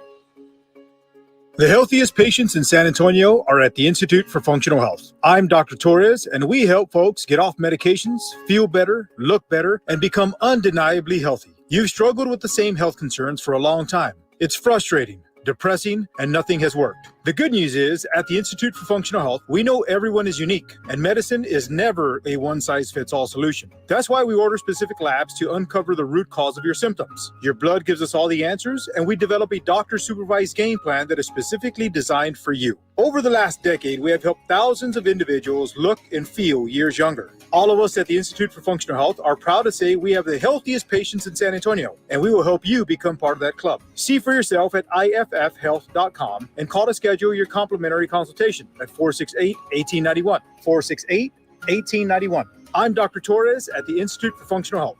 468-1891. Not all pizza places are the same. Mellow Mushroom originated hand-tossed, stone-baked classic Southern pizza. Not in the mood for pizza? Order a calzone, hoagie, sandwich, burger, or a mellow salad and see how care goes into every item on the menu. Take your pick from 24 draft beers and or handcrafted cocktails. And many of the pizzas can be made gluten-free or vegan. Mellow Mushroom is at 1604 in Stone Oak Parkway. Hang with friends, watch the game, and mellow out at Mellow Mushroom. He raids your fridge. You're out of Barada. Borrows your car without asking. Scratches? What scratches? He's your brother-in-law. I'll pay you back. He takes what's yours, and there's nothing you can do. But when identity thieves want to take what's yours, you can do something. Lifelock by Norton monitors your info and alerts you to potential threats. If you become a victim, they can help fix it. No one can prevent all identity theft or monitor all transactions at all businesses, but you can save up to 25% off your first year at lifelock.com using promo code NEWS. O'Reilly. It's O Rewards Member Appreciation Month at O'Reilly Auto Parts, where you can earn double, triple, even up to 5 times O Rewards points on select purchases. Get bonus points on more than 200 items throughout the store, like wiper blades, fuel system cleaners, motor oil, and more. Stop by O'Reilly Auto Parts today or visit O'ReillyAuto.com. O'Reilly Auto Parts. Jason Minix, The Blitz. It is The Blitz here on San Antonio Sports Star, ESPN AM 1250, 94.5 FM. I'm Jason Minix on Twitter, at Jason Minix. Glad to have you along on a Tuesday afternoon. And boy, I'm excited about this next guest. This is appointment listening every Tuesday at 5:30, as we are now joined by Serene Williams from Pro Football Talk. She's covered the NFL for almost 30 years. She is in the Hall of Fame. She is a Hall of Fame voter. Serene Williams, I'm excited about this. Thanks for taking the time and doing this every week with us. Yeah, thanks for having me. I appreciate being on. I appreciate it. Now, I know you cover all the NFL, but you're in Dallas and for years at the Fort Worth Star-Telegram covering the Cowboys. What are your thoughts on this year's Cowboys team?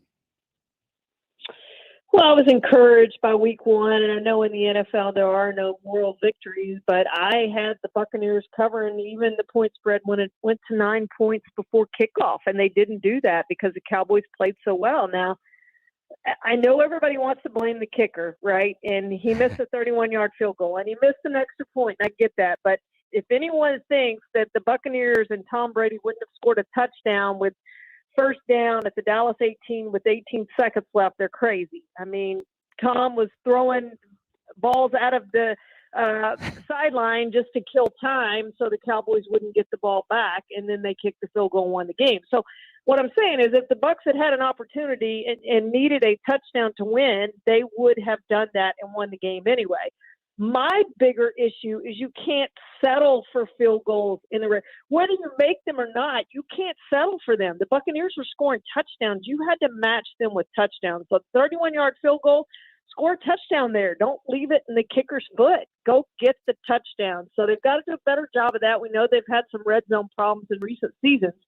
So need to work on that. And there's some more things. Getting pressure on the quarterback obviously is one, but a few issues to work on. But I thought overall it was a good first performance. Now, I said all along, key game for this team was week 2. Win or lose week 1, the key game was week 2. You can't start 0-2. I realize it's a 17-game season, but they need to go beat the Chargers and prove, yes, we lost to the Bucs, the defending Super Bowl champions, with all 22 starters back, but we played well, and we went 1-1 on the road to start the season, and now we can come home for this little stretch of division games when we can really make some hay and get into first place in the division. It's not a very good division. I would say right now they're the favorite.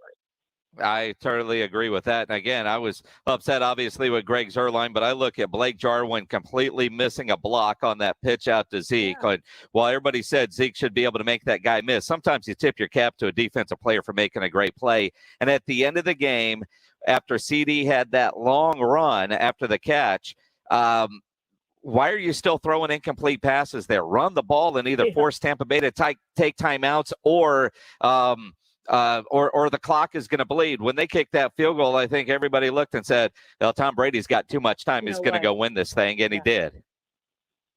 Yeah, 1:24 left. You knew what was going to happen, and it did. He's been in those situations too many times.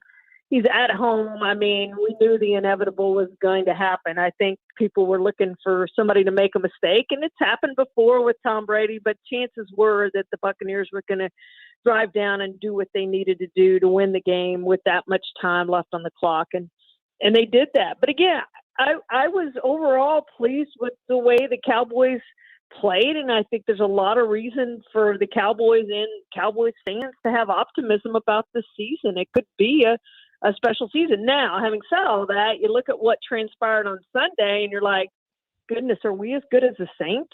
Are we as good as the Rams? Are we as good as the Seahawks? Are we as good as the Cardinals? I mean, all those teams look really good in the NFC in week 1, but it is just week 1. But again, if you're the Cowboys and Cowboys fans, you cannot want this team to start 0. You just can't start 0-2. I think you need to go win this game against the Chargers. You're an underdog. You're on the road, but go establish yourself as one of the best teams in the NFC, and we are going to contend.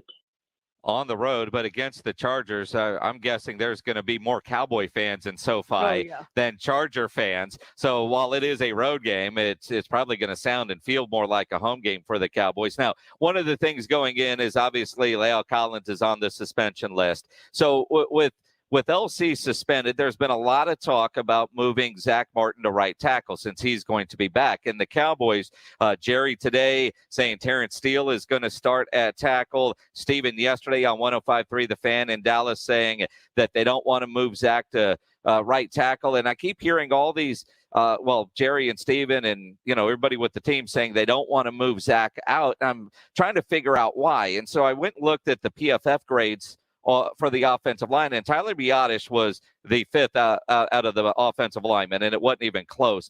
Are they keeping Zach Martin at guard to protect their second-year center?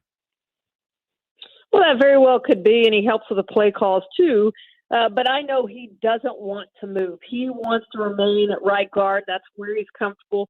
It is unusual because he did play tackle in college at Notre Dame and came into the NFL. Everybody wondering whether he could convert to guard, and now all of a sudden he's one of the best guards not only of his era, but I would say he's one of the best guards in NFL history, and certainly the best guard the Cowboys have had since Larry Allen. I would argue that Larry Allen's better than Zach Martin, but he's still got time left in his career, but he's very, very good.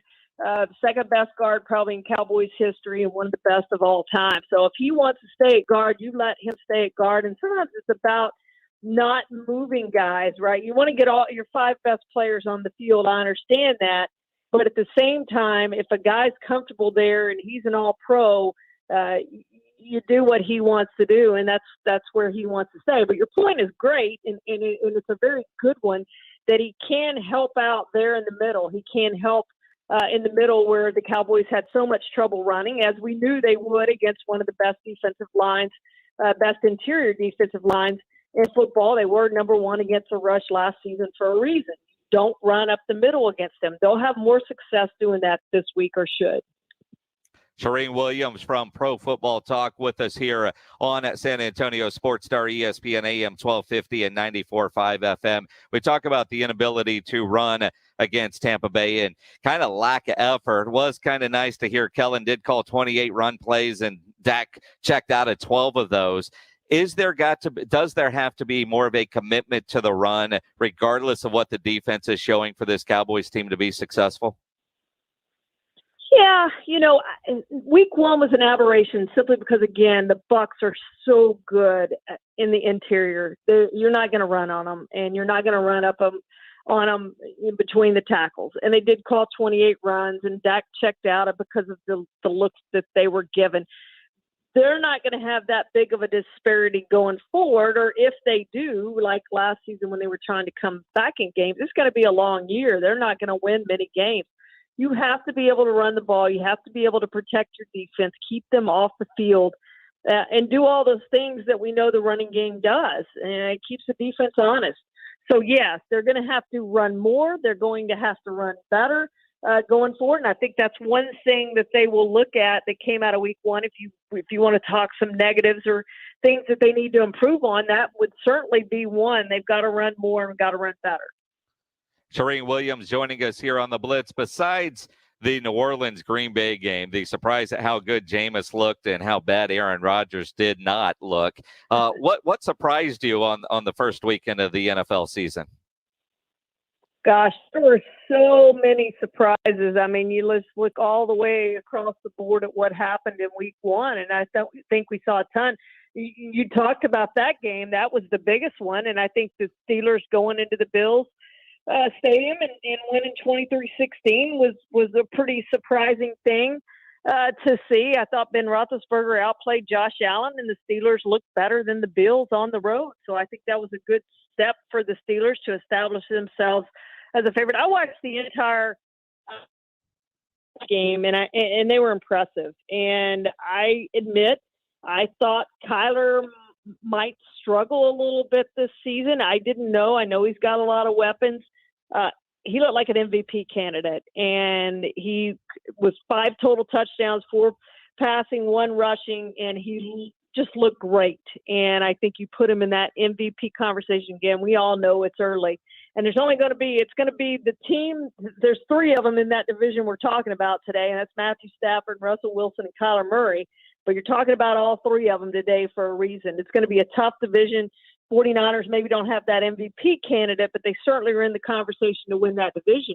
So you're only going to have one MVP candidate to come out of that division. It's going to be whoever's on top. If it's the 49ers, then probably the other 3 aren't winning the MVP award. You're going to look at Patrick Mahomes or whoever else it might be. So he looked great, and then you look on the other side with Chandler Jones with the 5 sacks against guess what? A pretty good left tackle. I mean, this wasn't Chaz Green. This is Taylor Lewan that he absolutely dominated. So, they're one of the rare teams that when you look at them, they have playmakers on both sides of the ball. Isaiah Simmons was great. I mean, they have a question at cornerback. Malcolm Butler unexpectedly retired, and some things happened there. But this is a team you look at and you go, they look pretty good on paper. But again, 3 teams in that division look really good right now. So that's going to have some separation. But I can't wait to see, or all 4 teams look good. I can't wait to see those teams play each other because I think that's a really terrific division, probably the best division in football.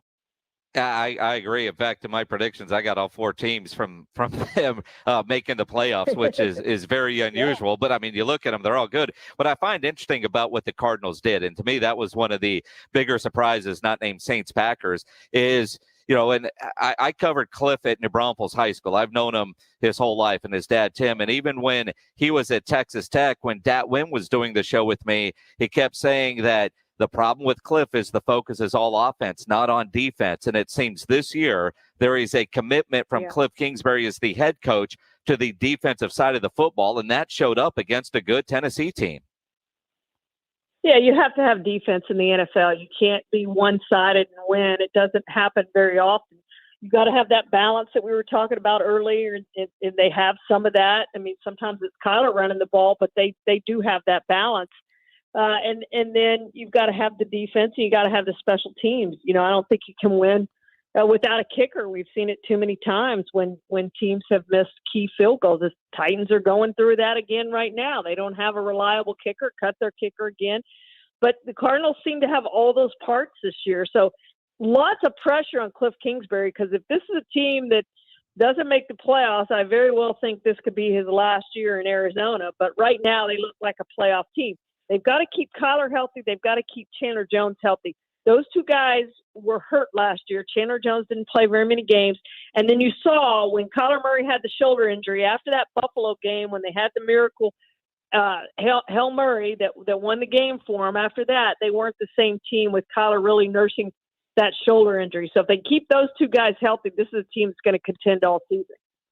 Serene Williams from Pro Football Talk joining us here on the Blitz. Now, not only does she know the NFL, she is a distinguished alum from Texas A&M. So, Serene, I got to ask, how did you handle Saturday? Yeah, it was a little tense for a really long time, but glad to see they pulled it out. Hey, anyway, a win is a win is a win. Just get through that one and get Zach Calzada some experience, some reps. Get a game plan for him. He's got a week to get ready before SEC play starts. So, yeah, a little nervous on that, but they pulled it out. And, hey, one more step forward. I don't know if they're going to be as good as we all think they're going to be, but that defense is pretty salty. They are. And I look at them and I kept thinking, we kept hearing about this battle in camp. Now, I thought Haynes King was going to win the job. Andrew Monaco had told me many times, and he joins us every week, that he thought Haynes was the better quarterback, but it was a close competition. Rob Thompson, who is an Aggie alum, he thought it was going to be Calzada that won the job and was surprised that Haynes won the job. And so I put that all out there to say, were you surprised at how unprepared he looked when he got out there on the field? Now, granted, he got together in that throw to win the game. That was a heck of a throw. And if he doesn't fumble going in, it's not as bad as it looked. But the confidence level, I'm curious, from Aggies moving forward with Zach Calzada, because Haynes King's going to be out a while if he even comes back this year. Yeah, agreed. And, sometimes you don't get what you want initially, and you better be ready when that opportunity comes. And he grabbed it late. And credit to him for overcoming what he overcame to get there late and pull out the win. But, yeah, I've obviously never played football in college, but I talk to guys all the time who do, and I think I know a little bit of something about it. But I don't know that you even have to know much about football to see how his feet were moving. Just didn't set his feet. And I just kept saying, you've got to somebody has got to tell him, set your feet. Please just tell him, set your feet. You can't have happy feet. Just set your feet and stand in there and deliver the throw. We all know what a strong arm he has. I mean, scouts have talked to me about it for 2 years, about what a strong arm this guy has. But you've got to rest those feet. They have to be it's legs and feet, and he just didn't have that. And then so he misses all these easy throws, and all of a sudden, on a difficulty scale, that was one of the most difficult throws you can possibly make. In the NFL, they tell you what the catch probability was on every play. I can't imagine the catch probability on that was very high. Running to his left, the receiver, who's a running back, Isaiah Spiller, well covered, and he just delivers a dart running to his left. It was amazing. It was an amazing throw. So maybe that's what they need to do. Get him outside the pocket. Don't let him have happy feet. Just let him run and move. And even running left, he looked better than just standing in the pocket. But, it's one of those things when as a backup quarterback, you don't get many snaps, but you still have to be prepared. I don't know how prepared he was, but those last two drives gave you a little bit of optimism that maybe the light bulb went on, and they can design some things. They're going to design plays. The game plan was not for him. The game plan this week's going to be for him, and moving forward, it's going to be for him. So they'll draw up some things he's comfortable with, and he's going to get all those reps at practice that you need to be ready. So this is his opportunity. He's got to grab it. This is his chance. So we've seen it a million times. Dak Prescott replaces Tony Romo, and look what's happens. Tony Romo never gets his job back and retires at the end of the year. So these things happen. You got to be ready, and when that opportunity comes, you got to grab it. He's got a huge opportunity with a really great team around him. He doesn't have to be great. he has to be good. He has to not turn the ball over, and those guys will do the rest for him. Serene Williams on Twitter at NFL Serene. You need to follow her. Fantastic stuff. Read her stuff at Pro Football Talk, and we're going to get her every Tuesday at 5:30. Excited about it. Thank you so much, Serene. We'll talk to you next week. Thank you for having me. Appreciate it. Serene Williams joining us here on the Blitz. And, you know, we talk to John McClain every Thursday, and we understand that she is that level at the NFL level and Pro Football Writers Association. She's a past president of the Pro Football Hall of Fame voter. Incredible. Excited to have Serene join us every week here on the Blitz. As we continue, a man in Galveston arrested for what? This is a bizarre story, a really bizarre story. It's not quite Halloween yet. There's a storm down there, and the police are worried about this guy. We'll tell you about it coming up. Jason Minix here. Let me tell you about Ancira Chrysler, Jeep, Dodge, and Ram truck, part of the Ancira I-10 Auto Complex. If you're shopping for a new vehicle, there's no better place to go than Ancira. I know firsthand because I am a longtime Ancira customer. That is why it is easy for me to tell you about and recommend Ancira, because I know how well Ancira will take care of you before, during, and most importantly, after the sale. That great customer service is why Ancira has been a top family-run dealership in San Antonio for decades. They're going to make sure you're getting the vehicle you want with all the options and features that you're looking for. They'll give you great value on your trade-in, the best rebates and financing options that are available, and you know price made Ancira number one. Price keeps Ancira number one. So think Ancira. And in the month of September, you get a vehicle from Ancira, you're going to get a couple of tickets to a UTSA Roadrunners football game. So go see them at Ancira Chrysler, Jeep, Dodge, and Ram truck, part of the Ancira I-10 Auto Complex on I-10 West between Wurzbach and Huebner. Here's pitch. Double your power. Double your fun. Double your Rangers pleasure. The explosive action happens here on the official home plate of the Texas Rangers. ESPN AM 1250 and 94.5 FM. If you get arrested, get out of jail fast by calling AA Best Bail Bonds, 210-225-2121. Text bail to 474747 or online, mybestbailbonds.com. You don't have to call attorneys or anybody else. Don't be forced into a PR bond. If the jail offers you one, make sure you understand the conditions before accepting it. AA Best Bail Bonds. Nobody beats their price. They have payment plans. Call 210-225-2121 or mybestbailbonds.com. License number 149. It's a baseball summer, and the Missions are back on at the Wolf tonight for $2 Tuesday. The Missions battle the Corpus Christi Hooks. Come out and enjoy $2 tickets, parking, beer, and sausage wraps. Gates open at 6 p.m. with the first pitch at 7:05. Go to samissions.com for tickets and details. That's samissions.com. Wolf Stadium is now open to 100% capacity for Missions baseball. Let's get back to fun. Play ball!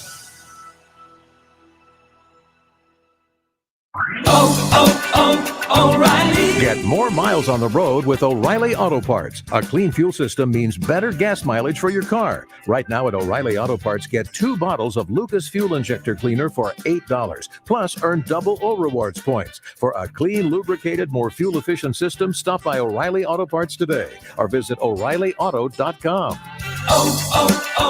O'Reilly Auto Parts.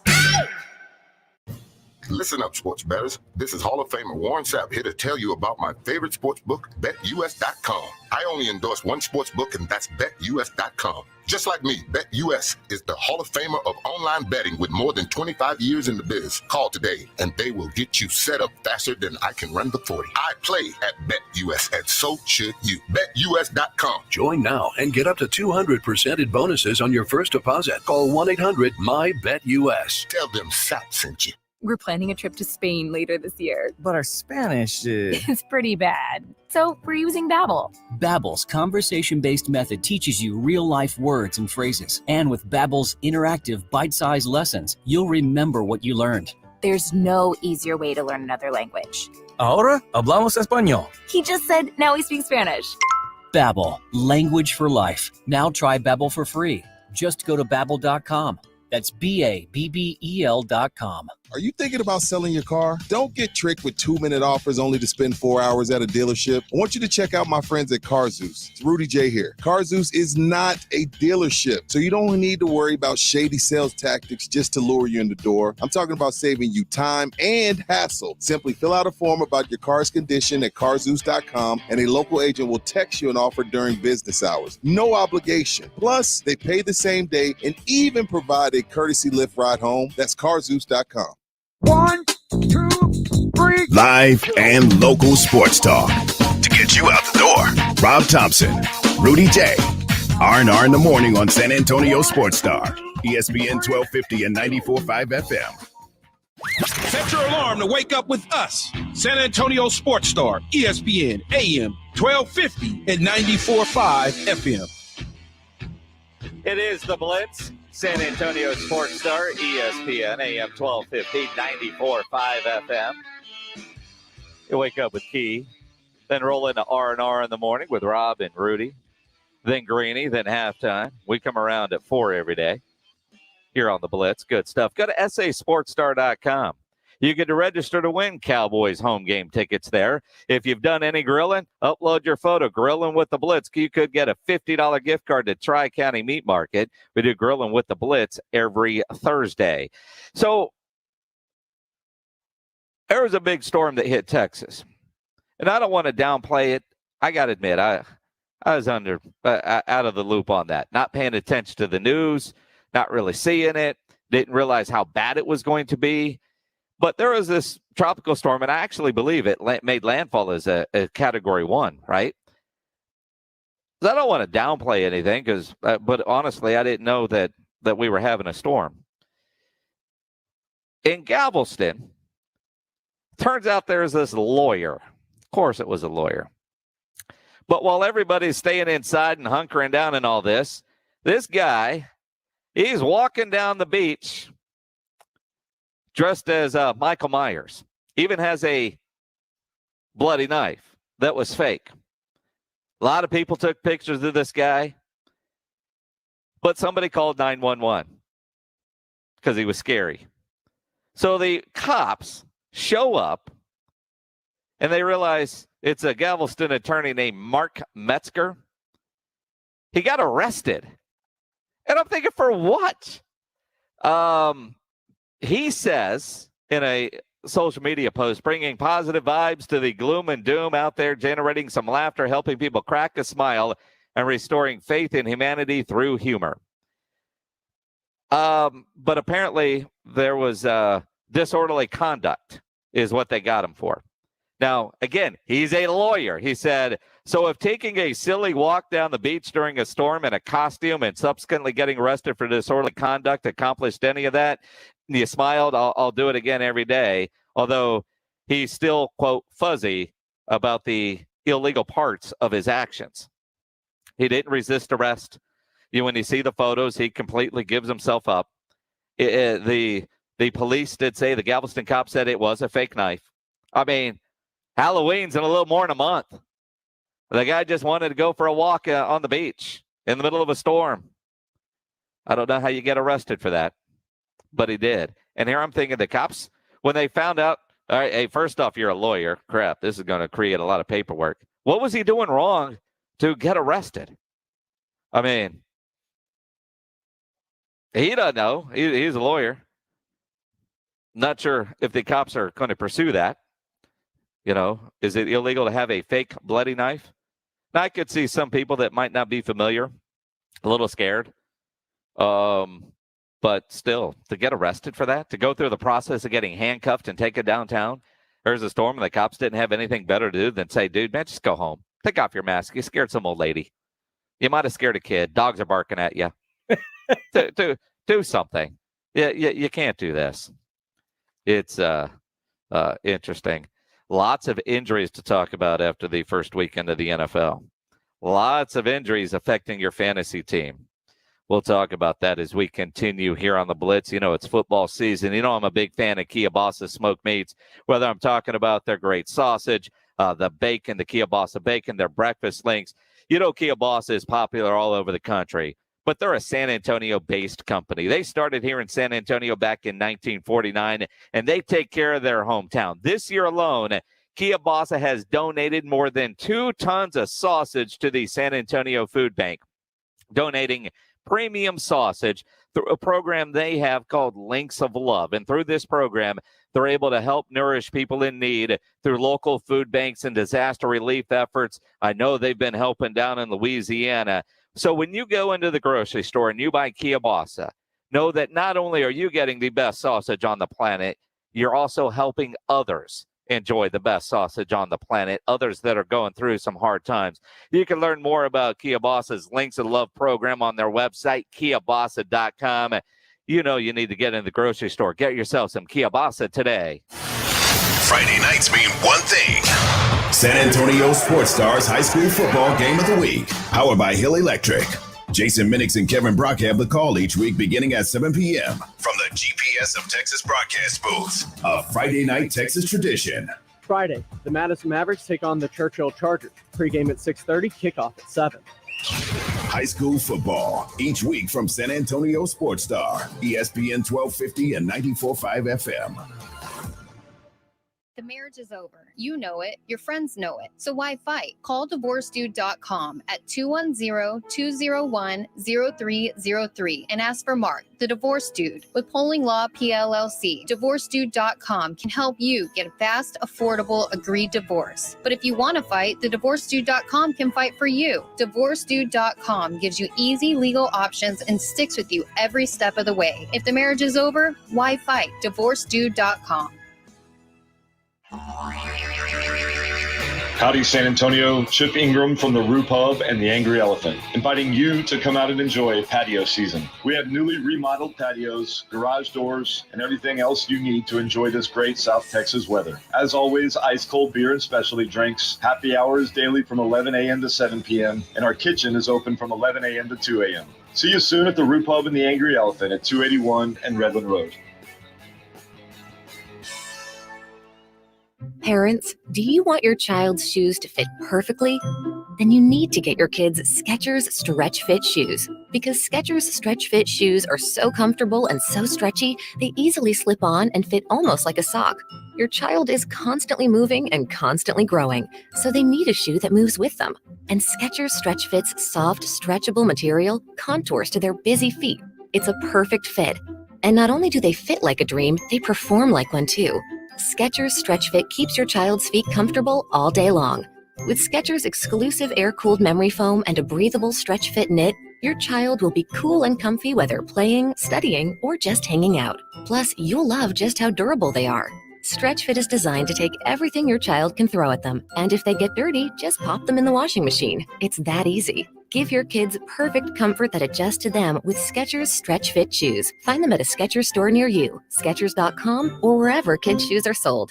Injuries happen, so if you twist, pull, pop, or snap something, you need Dr. David Espinosa at TSAOG Orthopedics. Dr. Espinosa treats all non-surgical orthopedic injuries and has same-day and next-day availability. Telemedicine services are also available. There is no reason to be in pain. If you are hurting, visit Dr. David Espinosa at TSAOG Orthopedics. Learn more at TSAOG.com. That's TSAOG.com, or schedule your appointment by calling 210-804-5490. One team, one mission. KZDC, San Antonio Sports Star, ESPN, AM 1250 and 94.5 FM.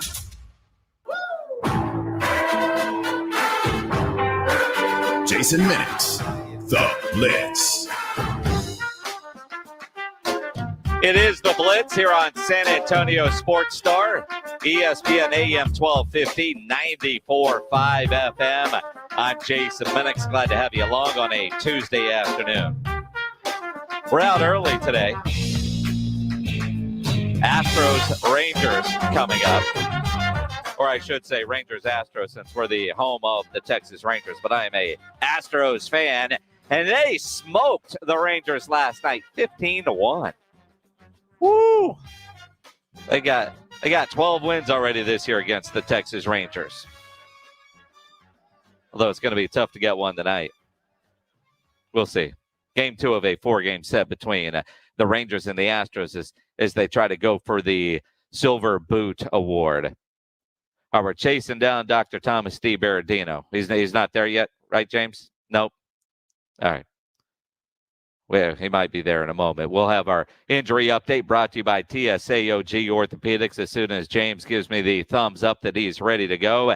And he is Thomas DeBarardino, Dr. D joining us now. We got a lot of injuries to talk about, Dr. D, after the first week of the NFL season. And I thought for sure we were going to be talking about a Dak Prescott type of injury when I was watching on the Red Zone channel and I saw Jerry Jeudy, who's on one of my fantasy teams, go down and his ankle looked like Dak's against the New York Giants. And we know what happened to Dak. The Broncos say it's just a high ankle sprain. How does your ankle turn that way? How does it turn that way and not snap in half? You know, he's very flexible and he's very resilient, but holy smokes, he looked like Gumby. I mean, it looked like Stretch Armstrong. Even my wife said, that's broken. I was like, come on, really? I go, I hope not. You didn't, when you saw that and did not think that was broke? Yeah, I did. I was just so hopeful that it's not. I just think he's a great athlete. I just was like so bummed. I really was. I was like, no. But, they're saying it's a high ankle sprain, but we know that the modern day treatment for a high ankle sprain can go one of two ways. You can either watch it and let it heal and it takes a long time, or you can get what patients come in and call the TUA surgery, get the old syndesmosis tightrope. But there's a lot of options now. I don't know what they're going to do. I haven't heard anything through the grapevine, honestly. But that's what they're saying, high ankle sprain. So that's what we're going with for now. But we'll see. And I guess for now, the good news is their coach Vic Fangio says that he's going to miss time, but isn't going to need surgery. So I guess just rest and let it heal. Yeah, I mean, if it's a mild high ankle sprain, the thinking is, well, it'll act more like a grade 2, grade 3 sprain. It should get better in the order of weeks. But if it's a real bad high ankle sprain, as we know historically, they can be bad actors. They can just raise their ugly head, and you can get it's kind of like that second concussion. You're more prone to maybe a second injury if you don't let it heal as astute as you would. If you get a mild ankle sprain, you walk it off sometimes over the weekend. If you get a grade 2 or grade 3, it's a different story. You got to be in rehab a lot as an athlete or a regular patient walking in off the street. But if you get a high ankle sprain, and that's what they're really calling it, the pathology is bad. I mean, it's not only the ligaments on the inside and outside of the ankle, but it's the big, thick, like a small piece of plywood ligament between the two bones between the tibia and the fibula, the leg bones. And that's a real important ligament. And you don't walk if that still hurts, much less jump and catch. Dr. Thomas DeBarardino joining us here on the Blitz for our injury update, brought to you by TSAOG Orthopedics. Doc, we know old people break their hip all the time. I mean, it just comes with the territory. And old quarterbacks are the same. Ryan Fitzpatrick has a hip, what do they call this? Subluxation? How do you say that? Subluxation. It's like a shoulder is either dislocated or they subluxate. Subluxate in the shoulder world, which we're more common with, whereas the shoulder slips out and slips back in on its own. It doesn't require someone like me or a trainer to manually reduce it. So a hip that subluxates, it's a tough call. I mean, it's a doorknob, right? It's a ball in a socket. For it to subluxate, it takes a lot of force. I mean, it's the strongest, deepest, well-contained joint in the body. So it's more of a hip strain, capsular strain. But to say it's subluxated, it's really difficult to honestly say that, because it's like, that means you had a picture of it subluxating and no one did. Even in slow motion video, you can't see deep into the hip. So that's what they're calling it, but it's really just a bad hip strain. It could be a groin strain, a hip flexor strain, a capsule strain, so that the capsule around that hip joint, that ball and socket, could have just got stretched and partially injured. Well, on the NFL Network, I saw a reporter trying to explain this and basically said the hip ball joint thing that you just talked about came out. So like his leg was not attached to the hip at that point, is the way I kind of understood that. Then I thought, he did that and he's going to be out 6 to 8 weeks. That doesn't add up to me.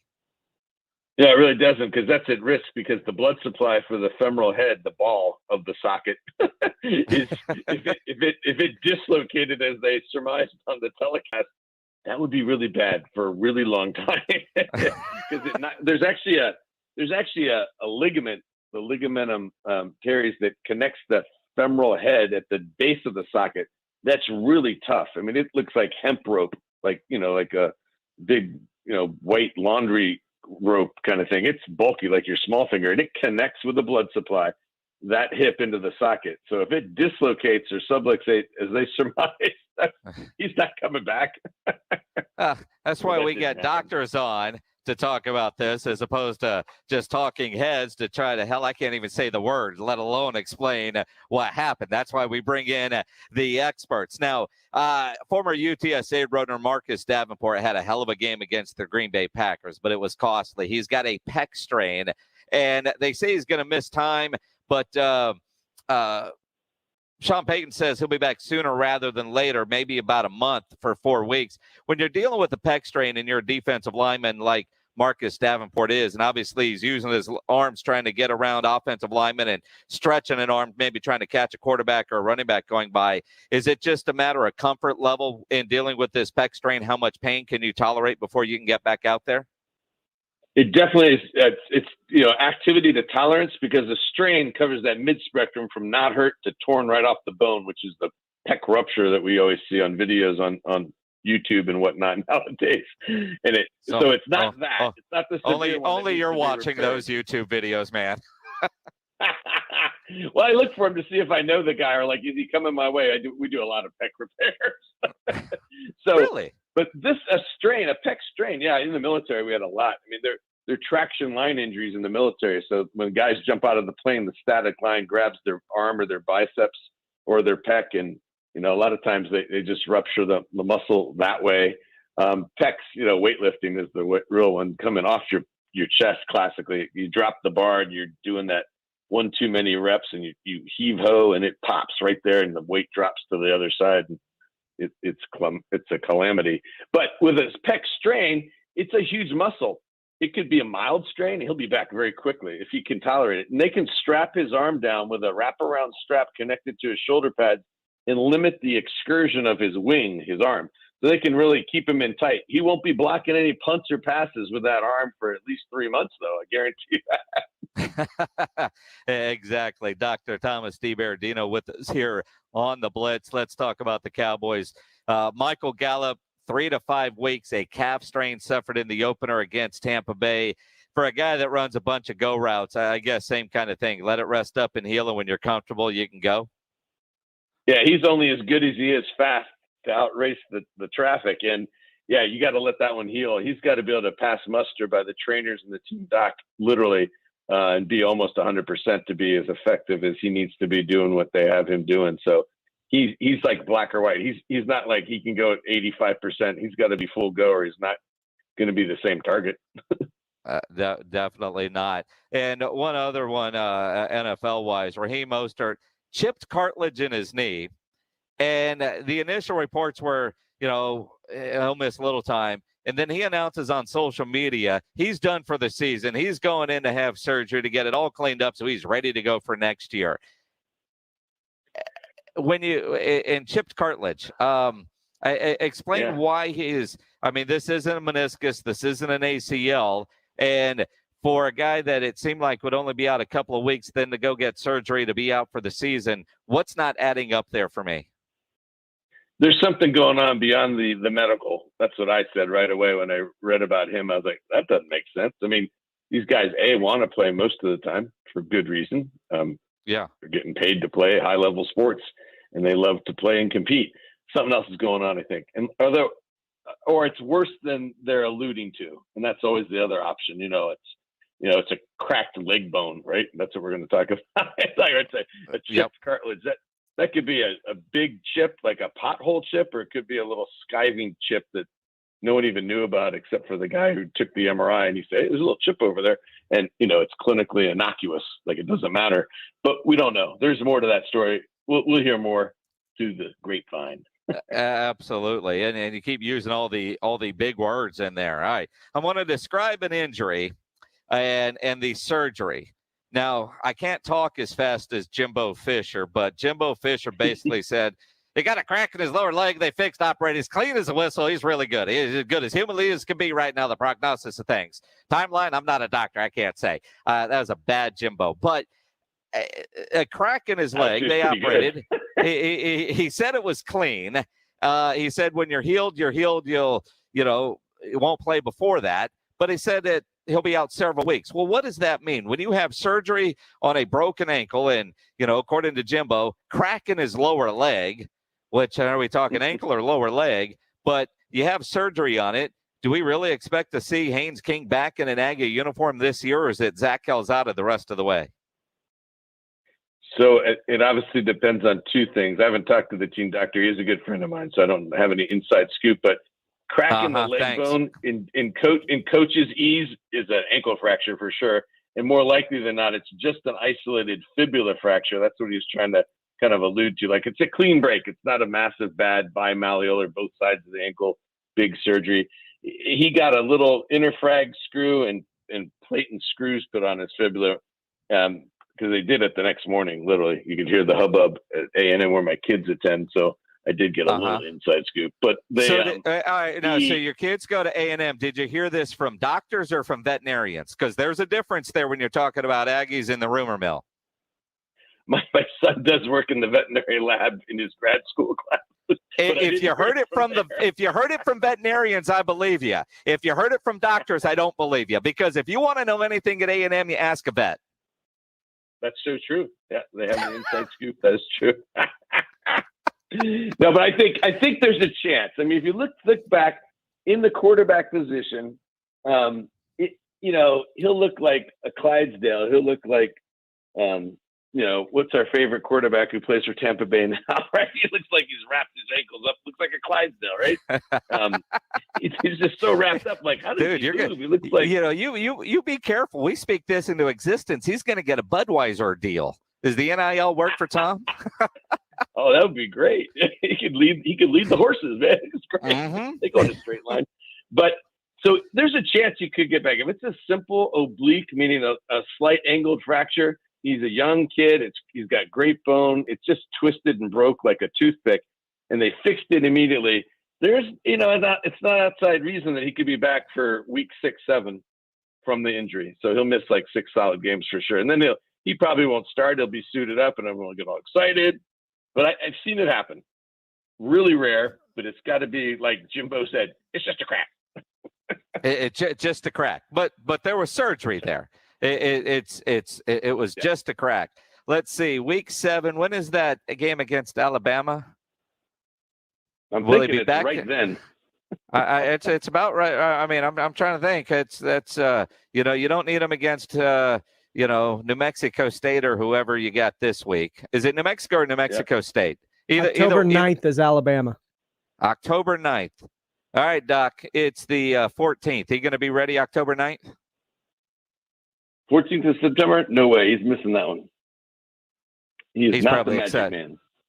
man. See, and the path to the playoff is October 9th there in College Station. It's all on Zach Calzada now. True. Good stuff. Good stuff. Our injury update always brought to you by friends at TSAOG Orthopedics. You want to see Dr. Thomas DeBarardino, you need your pec fixed? Had to be careful with that one. You can't say that one too fast, can you? No. Go to the website, TSAOG.com, TSAOG.com, the Sports Institute at TSAOG Orthopedics. Dr. D, always appreciate it, my friend. My pleasure, too. Have a good night. Good stuff. Dr. Thomas DeBarardino with the injury update powered by TSAOG Orthopedics. Again, the website, TSAOG.com. It's interesting when you think about Zach Calzada now. It's his game. And I know a lot of Aggies, anybody watching that game can't be comfortable. It's interesting when you think about Texas and Texas A&M. Texas A&M started with a good quarterback who got hurt and then went to a quarterback that had antsy feet. Texas started with a quarterback with antsy feet and then went to Casey Thompson, who now has the starting job. And what I find interesting is all the stuff on Twitter, and I don't know how I do this. I start with an Aggie segment, end up talking about the Longhorns, but, it works that way. I give Sark a lot of credit with changing quarterbacks this early, because in a lot of ways, Sark is admitting he was wrong. He was wrong to go with Hudson Card to begin with. If you're changing this early, you should have gone with Casey Thompson to start. Now, we'll see how Casey Thompson does against Rice, and Hudson Card is going to play. But Hudson Card needs that time to kind of relax. He had antsy feet. We saw that with Zach Calzada. You know, one of the interesting things about Zach Calzada is he did settle in. There were some points in the game against Colorado, while it was ugly, where it looked like, all right, this is the guy that we kept hearing about. In some ways, I know what I saw with my own eyes in Oxnard about Ben DiNucci, so I understood why the Cowboys kept him around, and then I watch a preseason game and go, why? And then we see Hard Knocks with Mike McCarthy saying, I'm not ready to give up on the kid because he looks okay in practice. And there, right?